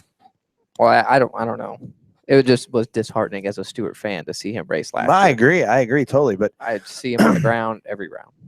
do you think? I don't know. It's just weird. That's not how his story is. Can he supposed to retire? Is he end. gonna? Is But he gonna that's not how retire? his Does he story's have enough supposed to money to end. retire? Is he? Yeah, is that's he the thing, good I with don't that? know. I mean, what's? But he He's really sponsored by Red Bull. What's Red Bull's intentions? I think Red Bull dropped him. I think that was one of the biggest things. Did they drop him? Is that That's what I confirmed? heard. Confirmed? I heard Because I No, know I they didn't weren't hear very that. happy when he didn't show up to straight rhythm. and I think And that might have been the straw. final straw. Yeah. Yeah. Wow, I didn't know that. That's Huh. Wow. Yeah, because if he had Red Bull, then maybe he wouldn't. He could just kind of. All right, so back to your list. Or if what Sorry. they paid him, he could go get his own rig and go race. Back to your list. Yeah. I think his payment was dropping like his stock. His Yeah, stock it was going from 1.5 to 1.25, which is still probably pretty good. Dollars, horrible. not millions. Yeah. Buck and a quarter. Yeah, interesting scenario that we're going to get to watch play out, actually. And we hope the best for James. Of course, we all do. But as fans, we get to sort of sit around here and bench race the situation. Yep. We'd And love to see Malcolm there too. As a racer, I'm more excited to see Malcolm than I am James. Well, Malcolm has as Colt personality. said, Malcolm has momentum right now. right. I just want James to kind of go off into the sunset, As a- but I want him to have that final parade. on I a agree. positive. Yeah, but as note. a fan, I'm a fan too. You know, when the last few incidents that have happened have really been like, okay, you can stop now. Yeah. Yeah. You can Please stop stop now. now. We're all okay with it. Yeah. You know what I mean? You're unbelievable. You Yeah, had an amazing career. Yeah. But And when it's all said and done, that rough patch that he had at the end isn't going to be what marks his career. well, you don't think of him when you think of James Stewart. You don't think of that. No. No. It's unfortunate, but you don't. And in the years to come, you won't even remember that part of it. It'll just be the time you might remember it. I but- might, but yeah. How old is James? I think I think he's 31. I thought he was still in his 20s. I mean, all those could be injuries, wrong. some of those freak stuff. Can he still do it? No, he's Is at he least done? He's at least 30. I think that at 30, I think you still feel like you can do it. Yeah. Well, what was the oldest for you? 28. Yeah, I think I retired when I was 28, 29. So I was reading a little bit let's about see. this. 2002. Was it? Yeah. 02. I think you have the yeah. one of the oldest at 28. No, I was They say 31. that I you was were 31. Yeah, I But was your 31. last championship was at 28. Yeah. And you're and they say Dungey actually is creeping on 27 or something now, and creeping up on where you were. Right. And so there's some questions about, is he starting to actually feel the Well, stage doesn't it seem change? weird to think that Dungey's like the veteran in the group other Yeah, than it does. other than Chad Reed? Yeah, because you're That like the older seems guys, very like Reed and Yeah. You start thinking. who else is there? Dungey's Right? like second on the list, Right. right? You go, wow, okay. How old's Well, it's not- Villapoto? Villapoto's Dungey's age, I think, isn't he? yeah. 28, But I 29. think 2017 might be the last year for Dungey. Well, here's the other question. He's and we've heard stated this It's a that, brought- right? contract year. He's that? stated that, I think. We've heard this brought up. I haven't heard him state that, but it is a contract year for him. Mhm. Usually, guys do really well in contract years. He's not one of those guys that races for contracts. He races for And he never does really bad. yeah. No, he it never doesn't does really matter. well. He's going to do great. He's going to be He fine. will be on the podium every I was week. gonna say, Yeah. his bad years, he didn't win the championship. He got second. Yeah. But why don't you tell us what's going on around the inside of the Dungey family circle? Oh, I mean, he hasn't elaborated too much. Obviously, like you said, he's contracted through this year of 2017. I don't know.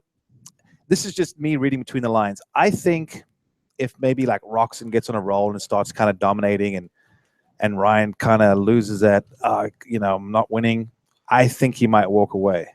I think if he has another good Supercross season, I could see him re-signing, whether it's year to year or whatever. But what about I a Supercross only contract?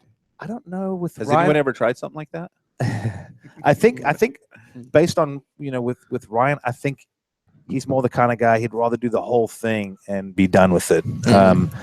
Rather retire a year or two early than maybe do just Supercross only. And everyone's got their own goals and agenda. He's the kind of guy I think, like, based on what he said, is I've sacrificed so much.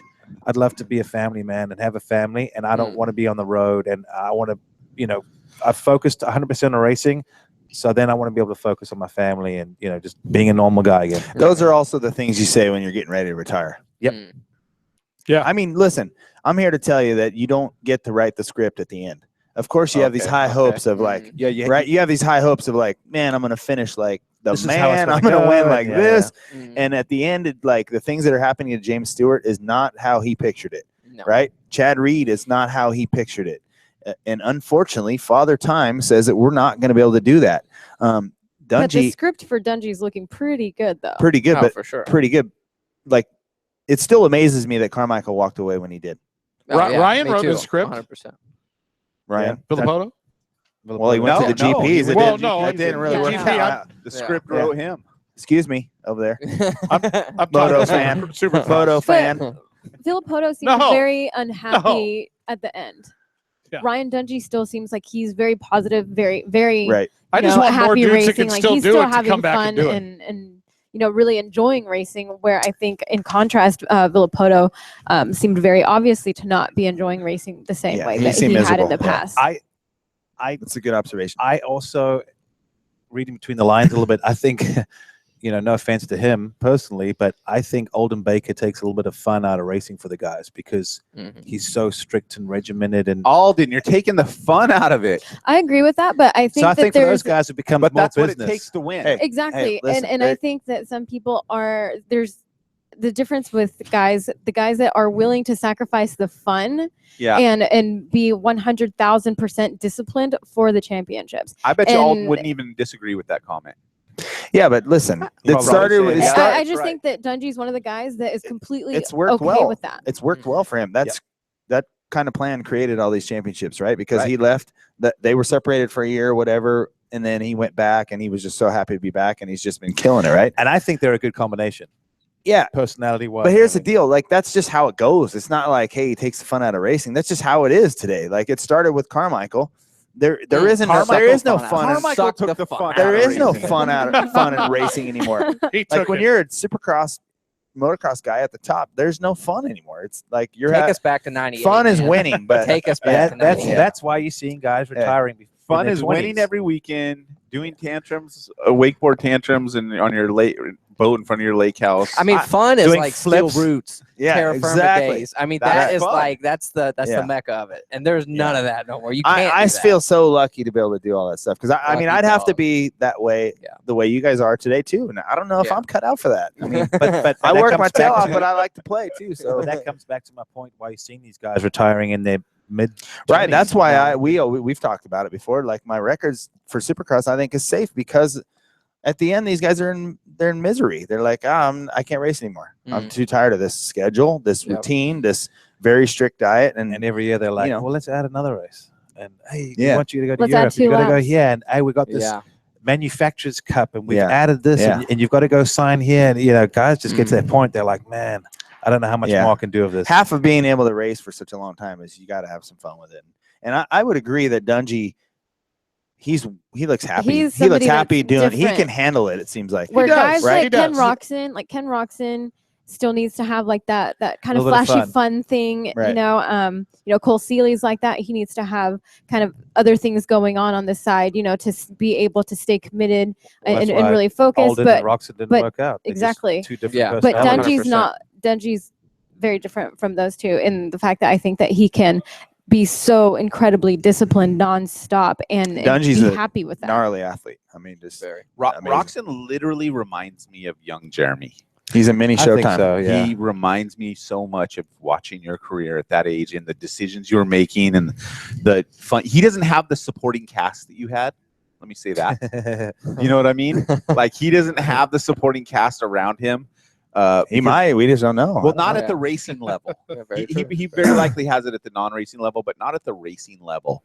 Like, not only did you really embrace the lifestyle and take full advantage and have a blast and really raise the anthem for just like totally having a great time within boundaries. You didn't do really truly stupid stuff. Not that you know of, but well, there was not social media in the same way that there is now. That's what's killing us. According to Thank you for Button, that. according to Out of Button, sight, there out of was a mind. couple things, but but you really embraced and enjoyed your time, and he seems to be doing that somewhat without the supporting cast. But doesn't it remind you just of Jeremy back then?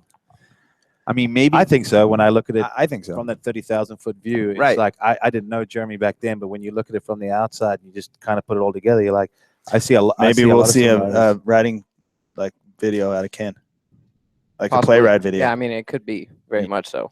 Might be needed. I could see him doing something Might like be that. needed. Yeah, just be cool. bringing it back, going, hey, Throw let's me go have out some there. fun. I mean, I'll get after it. I'm not scared. German. When was the roots- last German like? roots When was the too? last like fun? Oh, I guess it's like those Moto 10s or whatever they are, Moto Yeah, 8, yeah, Moto yeah. whatever. Yeah, there hasn't been a really fun moto, like strict moto guy making a fun video in a while. It'd be kind Yeah. of cool. That would I be agree. really So, really cool. well, let's get with that. Let's talk about who's going to win these races. What do you think? We Podium talked about the predictions. favorite three. I mean, I think Roxon, if he gets on a roll, he might be tough to beat. I just think he's the one guy that could separate himself. Yeah, he fits that bike well, I think. Very well. And the only thing, though, that I would say is Ken's a little bit of downfall. And I don't know if it's maybe because he gets a little comfortable and relaxed, but he does tend to make these little stupid mistakes from time to time that could cost Can't him. deny it. He's just not quite as precise as Ryan He's Dungey not as is. robotic. And I think that That's a he good word, takes some robotic. risks that are unnecessary, and it ends up costing him big points. That's the nature The crash of being at Monster emotional. Cup, I thought was totally avoidable. Like when he clipped that first, he should have backed out of it. He had a big lead. When I watched it, I'm like, I would be kicking myself because that was $1 million mistake. Yeah, I think he was definitely on par to win. Even tonight. when he clipped it, it didn't even look like it. He should have saved it, is my point. He should Yeah. not have crashed. Like he should have backed when, out of it. when but he just- took off that jump. It Yeah. didn't even look like he should have jumped over. No, I didn't think so either. I was Then like, all of a what's he sudden doing? Ditched it. Yeah, Yeah, that was crazy. But I just think that where you can count on Ryan Dungey to be perfect, you Steady. can count on Ken Roxon to make a mistake. So Yeah. with that being said, Roxon's a little bit like Bradshaw, right? Okay, okay. Fast, fiery, can win at any moment. But you know, also you throw think it about away. him, he can rail off maybe 5, 6, 7 wins and then have a minus 25. And then Dungey will A go DNF. second, And he'll second, win capitalize. that one, and they'll Right. be tied And in boom, points. he's got it. Exactly. Right. Dungy will be on the podium every single. Yeah. So Well, that Every is time. true, but each year we see a slightly more mature version of Roxon, and right. and That's that he's getting And older. you got to give him that. People forget he's still very young. He's very young. Yeah. I think he just. But I turned also 22, think that is it? being Was it on a new 22? bike, that's another variable that goes into his program for the year. But we Yeah, don't but I think have- it's obvious he's got it's that a- dial. that's Yeah, a he fits bad that machine. thing. He loves that really thing. perfect. When, Yeah, you, when but- you've got a lot of natural talent, and he's that kind of guy, even though at KTM with the guys, they said testing wasn't even that necessary. They said pretty much if they put together what they thought he'd like, he's like, yeah, I love it. I'll get used to it. Yeah, Yeah. I'll figure it out. You know, and then they'd say he might adjust his technique slightly, but they said he was not picky at all. So Yeah, I don't think he's that guy where you go, oh, new team, he's going to stuff. I think he's going to be fine. I think that we know Dungey's going to get good starts. The field probably hopes that Roxon's going to get not great starts all the time because I think he's going to be the guy with the speed. Yeah. Our hope is that Eli can get up there in the starts with those three, with those 2 or 3, or Muskin gets good starts, I think. So, I mean, I think the KTM in general gets really good starts. And if you're not Ryan Dungey, more so than you need to have a good start, you can't let that guy beat you on the start. Yeah. Okay, but do we remember Phoenix last year? He got a really bad start and still ended up on the podium. well, that's what I mean. He will end up on the He's podium. the what- guy every that single comes from time. the Yeah. very back. His to worst still the start, very he's going to front. still be Okay, third. Yeah, so exactly. Dungey gets a bad start. Now you're in a main event with 3 more laps. I think it It's helps going to him. help him. He's not for going to sure. go away from fitness. That's at the end, same yeah. thing. I Same- think the extra laps, if it really does help one person in particular, I think it's Dungey. Because yeah, I for think sure. I Mr. think Consistent. because he's Tomac. robotic and he'll I adjust think his he's line. Tomac he's too. smart enough too to get through the last treacherous part of the race where it could be 100%. lines and stuff. He's smart enough Yeah. to know when to back it down, when to take the chance. The interesting thing is these guys get so like patterned in, when they're going to pull the trigger and when they're not. Now, when you expand the length of the race, I wonder if some of their timing with that stuff is going to be off. Like strategy wise. Yeah, internal strategy, like wiring is going to maybe not fire perfectly. So a guy like Dungey, who we're one of the things he does a great job of is he doesn't lose his cool when he's getting down towards the end of the race. And he's got to keep making good decisions and let it come to him a little bit and stay his course. Whereas other guys will tend to like, start to throw the Hail Marys, Jason Anderson. So what'll happen is it'll actually be even further till the end, and these guys will start feeling this way because naturally they're used to around this time of the race if they're not a certain place. Well, I mean that goes without saying. I mean, that makes a smart rider versus a guy that's not thinking clearly at that point, right? I mean, you got to know when you can go and you got to know when you can't go. So your pit board guy's got to have a different strategy, and your trainer leading up now has to train you for a different duration of time also and prepare you and that, for it. that part kind of sucks. I wish they would have done. How many this of them rule. even know that? Yeah, But that was my question. When does he know that he's hit the wall and needs to back it down? So I can tell you this. I've been out at the Cowie track with the guys, Grant and Tomac, and hanging with them, and they've both been practicing at 20 minutes plus 2 laps. So. And for however long, they've known. How's Josh looking? They've heard that it's coming, so they started doing it. Josh's looking good. Yeah, he's not taking any unnecessary chances with practice yet. He wants to make sure that he's according to him, he's feeling as good as he's ever felt coming into the season.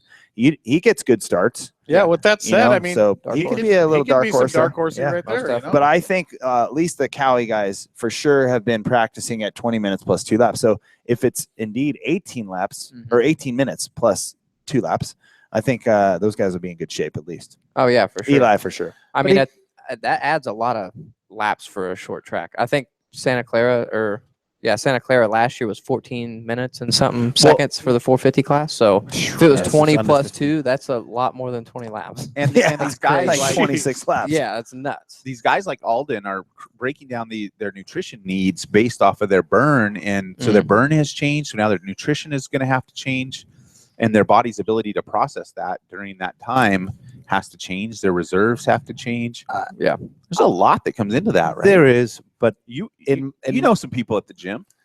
In my opinion, though, I think as much as we're talking about this, I don't think it changed the plan for these guys that much, because most of the top guys, they're fit and strong enough. They could do a 30 lap main event. Yeah. But there are the guys that probably would that train just enough that they've got their strategy. I'll go hard for 10 laps. I'll set rest pace for 6 2 or 7, and then I'll hold on for the last 3 or 4. Those guys that have that kind of strategy or coming back from injuries, that's going to be just that extra level harder. So preparation is going to be key, but I think it won't affect the top guys that much, because I personally think they were plenty fit enough already. No, yeah, like we were talking about earlier, crazy format change. I had a few laps. That's not really that crazy. Yeah. You know, I mean, when it comes down to it, I mean, a few extra laps, so be it. You know. Yeah. What about there's no problem for the tanks. They're not half filling these things, right? They can get through outdoors. They'll be just fine.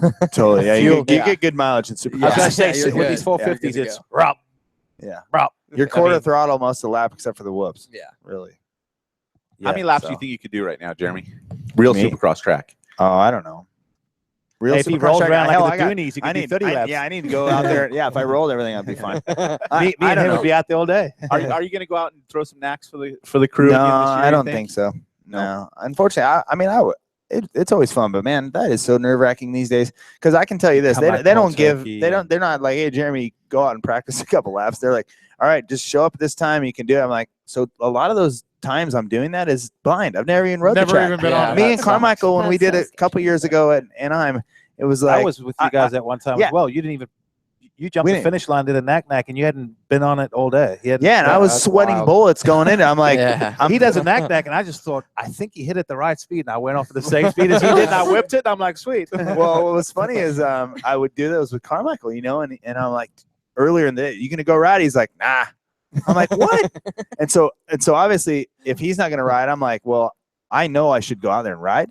But again, I'm embarrassed. I'm not going to go ride out on the track by myself and then take a chance of not jumping anything. Yeah. So I'm like, I guess I'll just scare the crap out of myself tonight.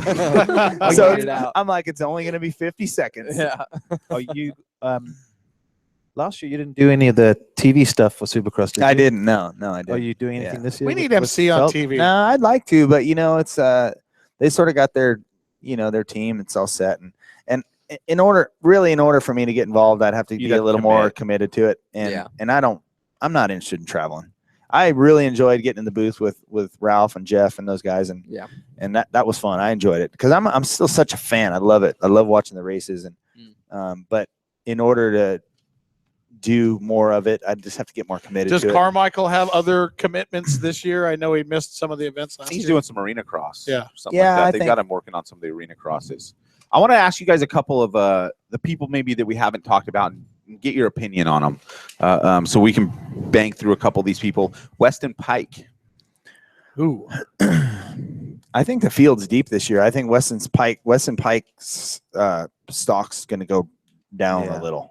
In my own opinion. I think it already had after last year. At the end of last year, I think it was kind of doing that. I think he blew it from round 1. When there was some injuries. He was injured, right? A little bit, or later on in the season he was injured. He had a couple years ago. I think he had a good year. There was some injuries, and he was rattling off some good results. But I agree with Jeremy. I think with the depth, he's gone from maybe a 5th place guy to he's probably going to be battling for top 10s. Yeah. No, I'm saying a few years ago when there was a was few he? injuries. Was he? He was like a 5th place guy quite a few times. Was it? Yeah. Okay. Yeah. But now you can add in 7 or 8 more guys. So I think he's going to be fighting for top 10s. Okay. I think he might have a couple good rides, but we're going to give you guys about 30, 40 seconds to chat about each of these guys, so I can bang through quite a few here. So okay, we're done with Pike. Yeah, done with Pike. Michael Lessie. Next question. Next guy. Is he racing? Okay. He'll be on the start line. He'll make the main. He's racing, and he actually looked impressive. I think he has a teammate. His name's Justin Brayton. Yep. What about Justin Brayton? Hey, Justin Brayton won the Australian Supercross series, right? Brayton's going to do well on that. He looked good. He's going to do well on that. Brayton's a good starter too. Yeah. So he is a good starter.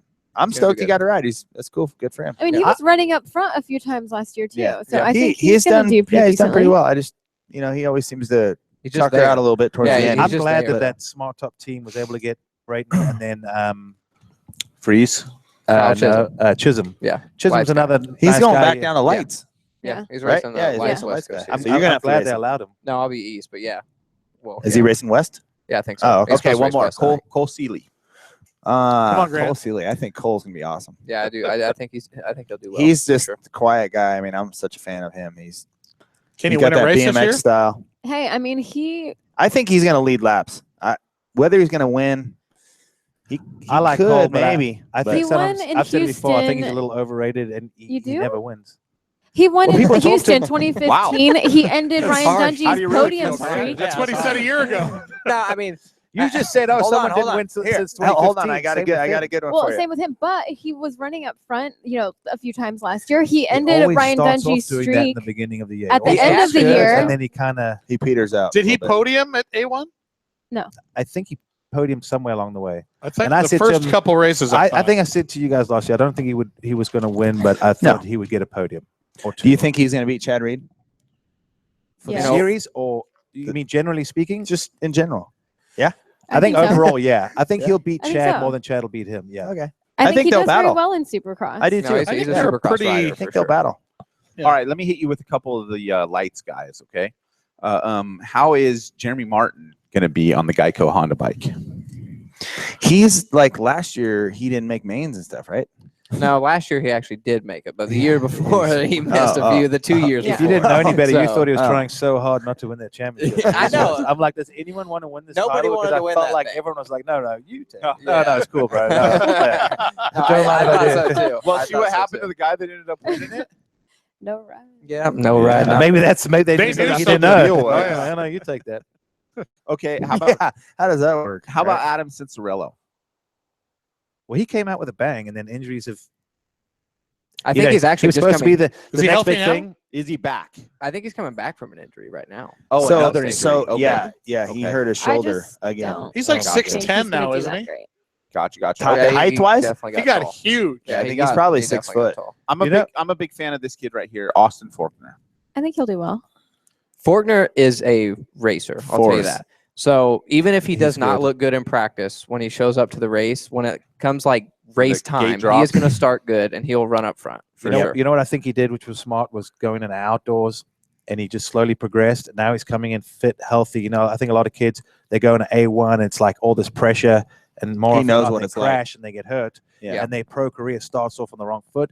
I think he started off the right way, and I think if he can stay healthy, he'll carry that momentum. I think he's going to come in with some confidence. I think he's going to do well. He'll do well. If he's on the line, do he's well gonna like win. what? Like he's going to win the championship. He's going to win races. He's going to win races. I think he can win the championship. You The think only he's a thing is- championship contender. I think he is Definitely. automatically. Is he going to make that rookie mistake and crash out of Maine that might cost him? You know, when you only got 8 rounds, one DNF really. I don't cripples see you. him as the big time mistake maker. No, I don't either. We haven't seen him in Supercross. though. Aaron Plessinger.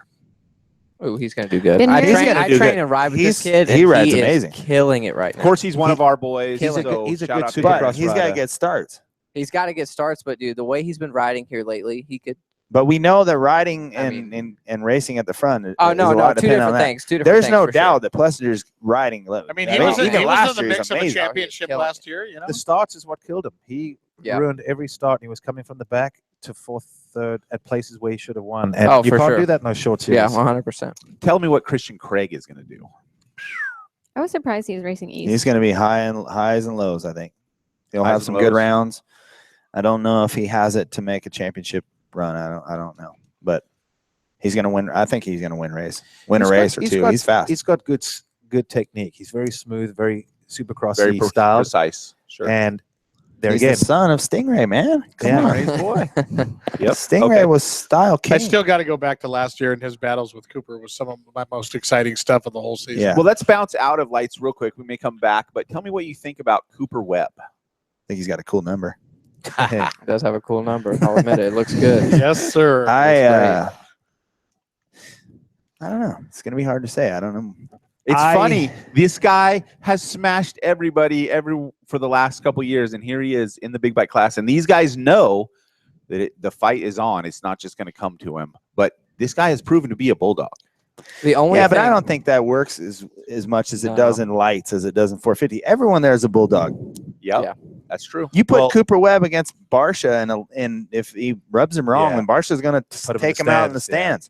Yeah. So I don't think that method necessarily works in the 450 like it did in the lights class. But Cooper would never rub anybody wrong. the only thing I think that Cooper, what he does have that will help him no matter where he goes is he's mentally strong. I Very, think he's got a mental toughness that even if he does struggle in the 450, some guys might self-destruct. That won't break him. Cooper will just keep fighting, coming back, and he'll figure it out. Right. Even if he does. The only thing that will hurt him is the starts because every one of his lights wins have been from the back. From the back. He's never whole shot in one. He's had to come from the back. So that's hard Got to do. a few more laps to do it. Okay. Oh yeah, no, for sure. Let's jump back into the lights. Shane McGrath. I think he's maybe not the flashiest guy in the world. Fair enough. But I think he's the kind of guy that could be on the podium almost every consistent. weekend, and maybe you go to the last race and can you believe McGrath's in a position to win the title? I could see that. I would put him in that bag. I could see him winning one race, maybe getting 5 podiums, but actually being a legitimate title contender. I don't know enough about him. What about Hill? He struggled for a few years now, though. He didn't get on with the KTM very good, did he? No. He's back on his cowie. I know he's confident about it. I talked to him. He likes his bike.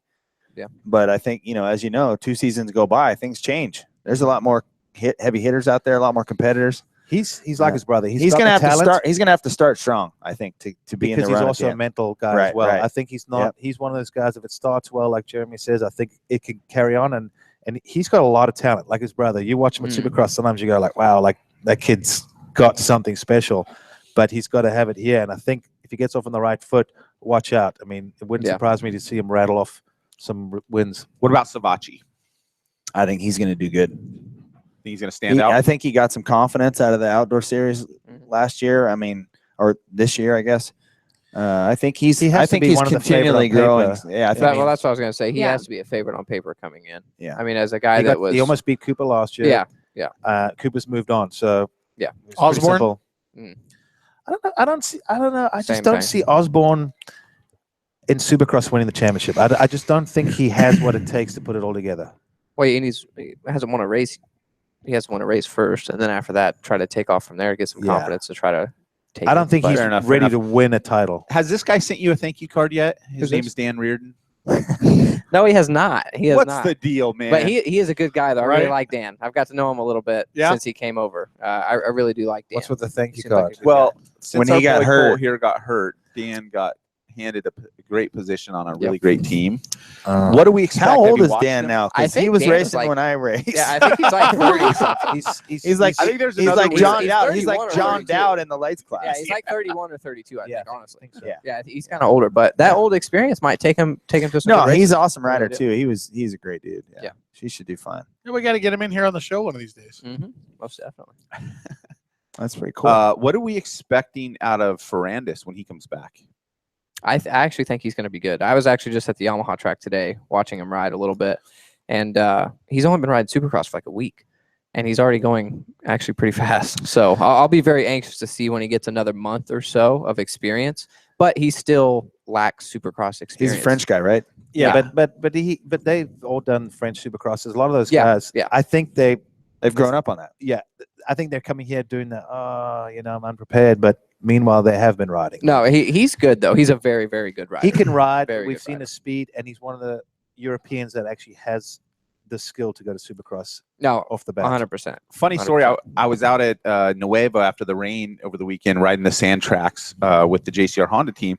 And this kid shows up, Ferrandis shows up and is like, goes into the farmer next door's like yard and just turns his like farming field into his personal little circle track and created this big old circle 8 in the middle of this farmer's field. And we were just looking over at him like, I can't believe that guy's doing that right now.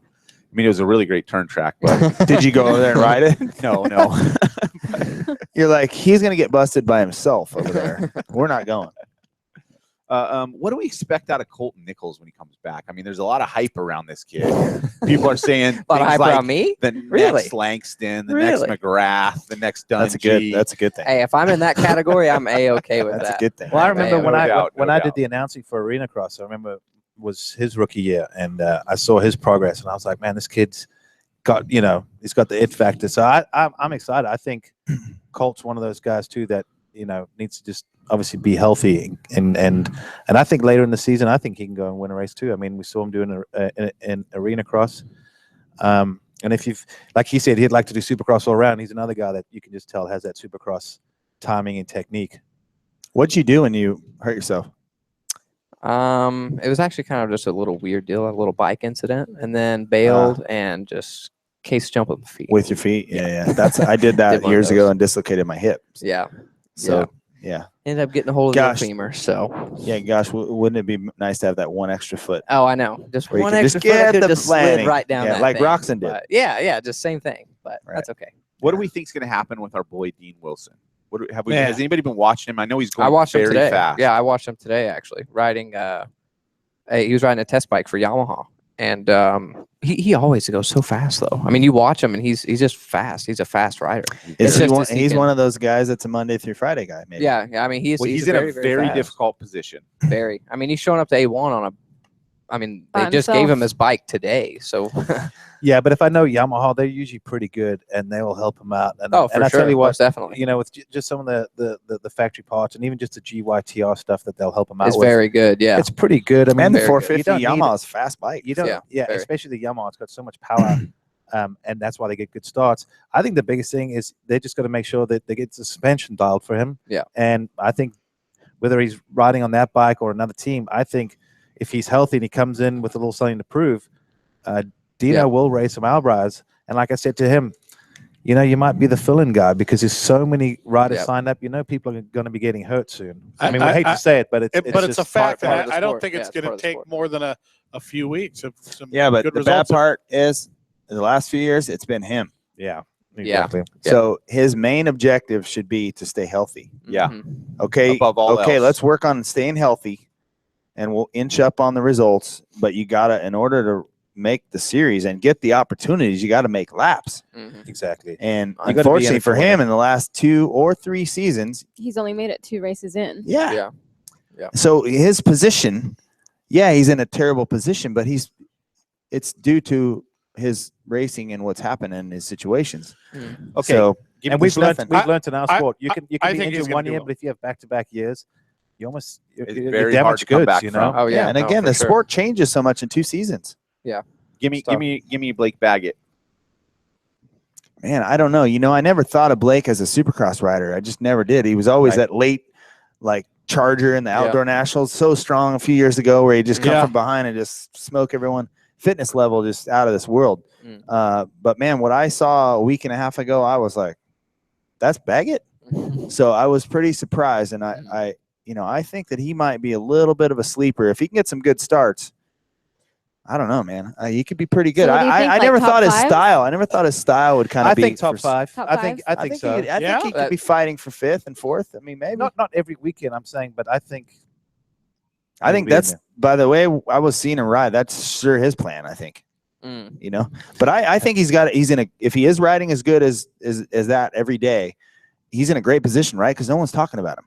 Yeah, definitely. He's going to come right under the radar. Pressure right now. He's going to come under the radar and Don't just go, mention my name. What's up now? And also the equipment and the bikes that those guys get, it's basically full factory KTM. So there's no real difference between his bike or Dungy's. Some people will go, oh, there's always gonna be a little bit different. Yeah, but really, there's nothing in it. They've got the equipment to go. It's nice and take it to the top level. All right, what about a 250 guy? What about Anderson? Shaglia? What about Anderson? Okay, let's talk about Jason Anderson. Is he going to be able to do good? I mean, he's I going to do think well. he'll get podiums. Yeah, he's going to do well. I think he'll win a race. So you're going to come win A1? Here's the thing: if you has guys a good record there, if you guys have been doing the math on what these guys are saying, basically everybody's getting a podium almost every round. I've only said it's so hard to count anybody out. I didn't say I didn't say that. You know what I think has hurt Anderson a little bit though in the last couple of years is that old saying, "Live by the sword, die by the sword." His aggressive riding style, yes, it's helped him get some positions. And he's get made enemies though. But definitely, he can't be in a championship position, in my opinion, because he doesn't have enough allies on the track. So if they get in these slam fests, I've seen him slam guys and then get slammed back and they go down and it ruins a night. I think there's and more you than a can't few go guys and out race there a championship when you're having private battle. Even with Barsha, I would tell him sometimes, dude, pick your battles. Don't go out there and look for a fight. If you have to slam someone on the last lap for a podium or a win, absolutely, we get it. But you don't have to do it on the first lap of the heat race. You set in the tone. And I just think, you look at the guys, if you want to win a championship, Jeremy will tell you, you can't have 18 enemies on the track. Some point in time, you need a little help.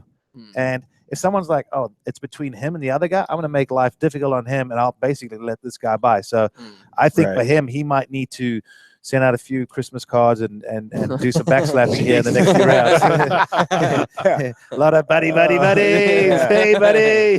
Which kind of goes back to, Cooper, who's been very aggressive in the 250 class, he can't be going out and being a Jason Anderson, now that he's moved up to the 450 Barsha, he can't. But he's starting with a fresh slate.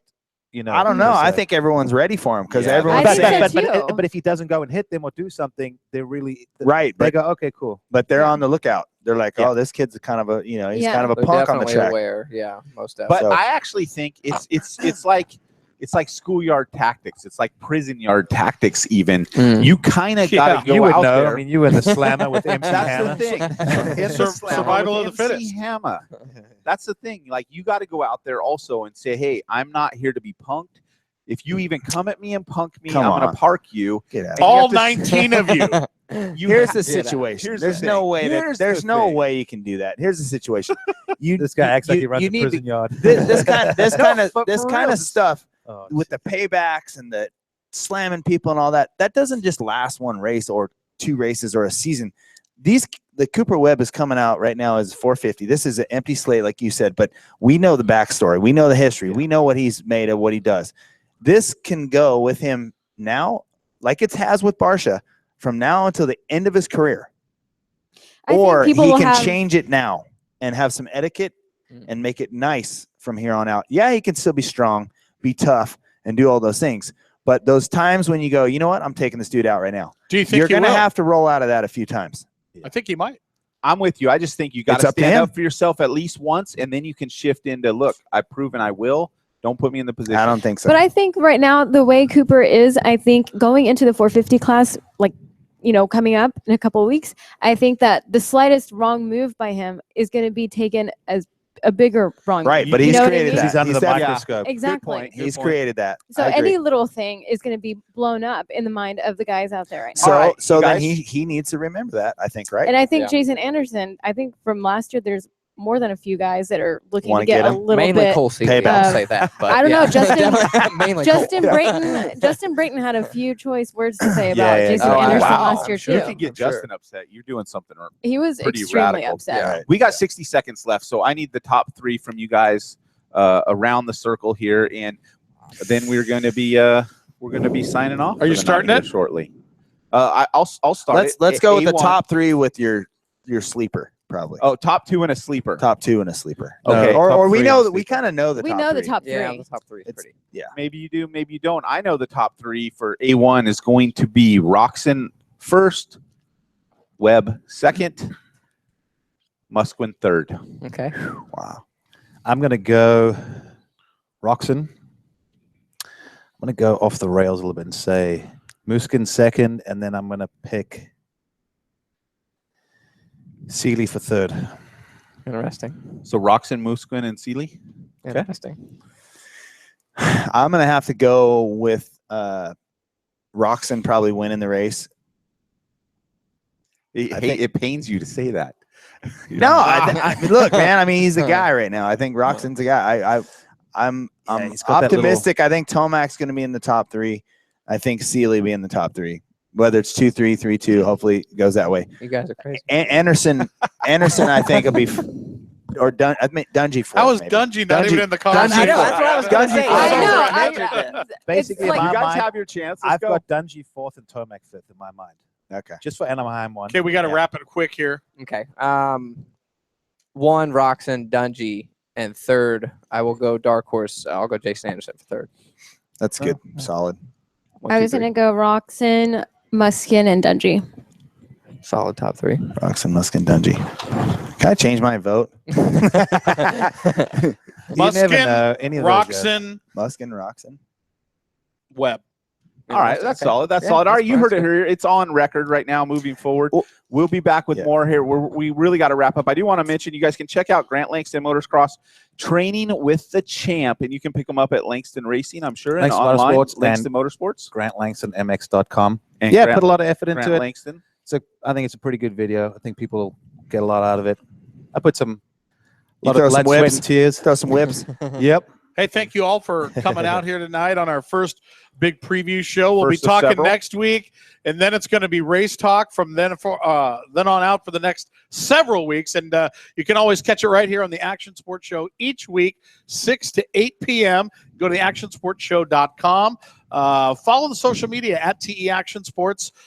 Subscribe to the podcast when you get the chance. And hey, from all of us here at the Action Sports Show, hope you have a great week. We'll see you next week right here, the same time, the same spot right here Thanks, on the my Action Facebook Sports guys. Show. Appreciate it. Yeah. Woo! Happy Merry holidays. Christmas, everyone. too. Merry Christmas. Have a good one.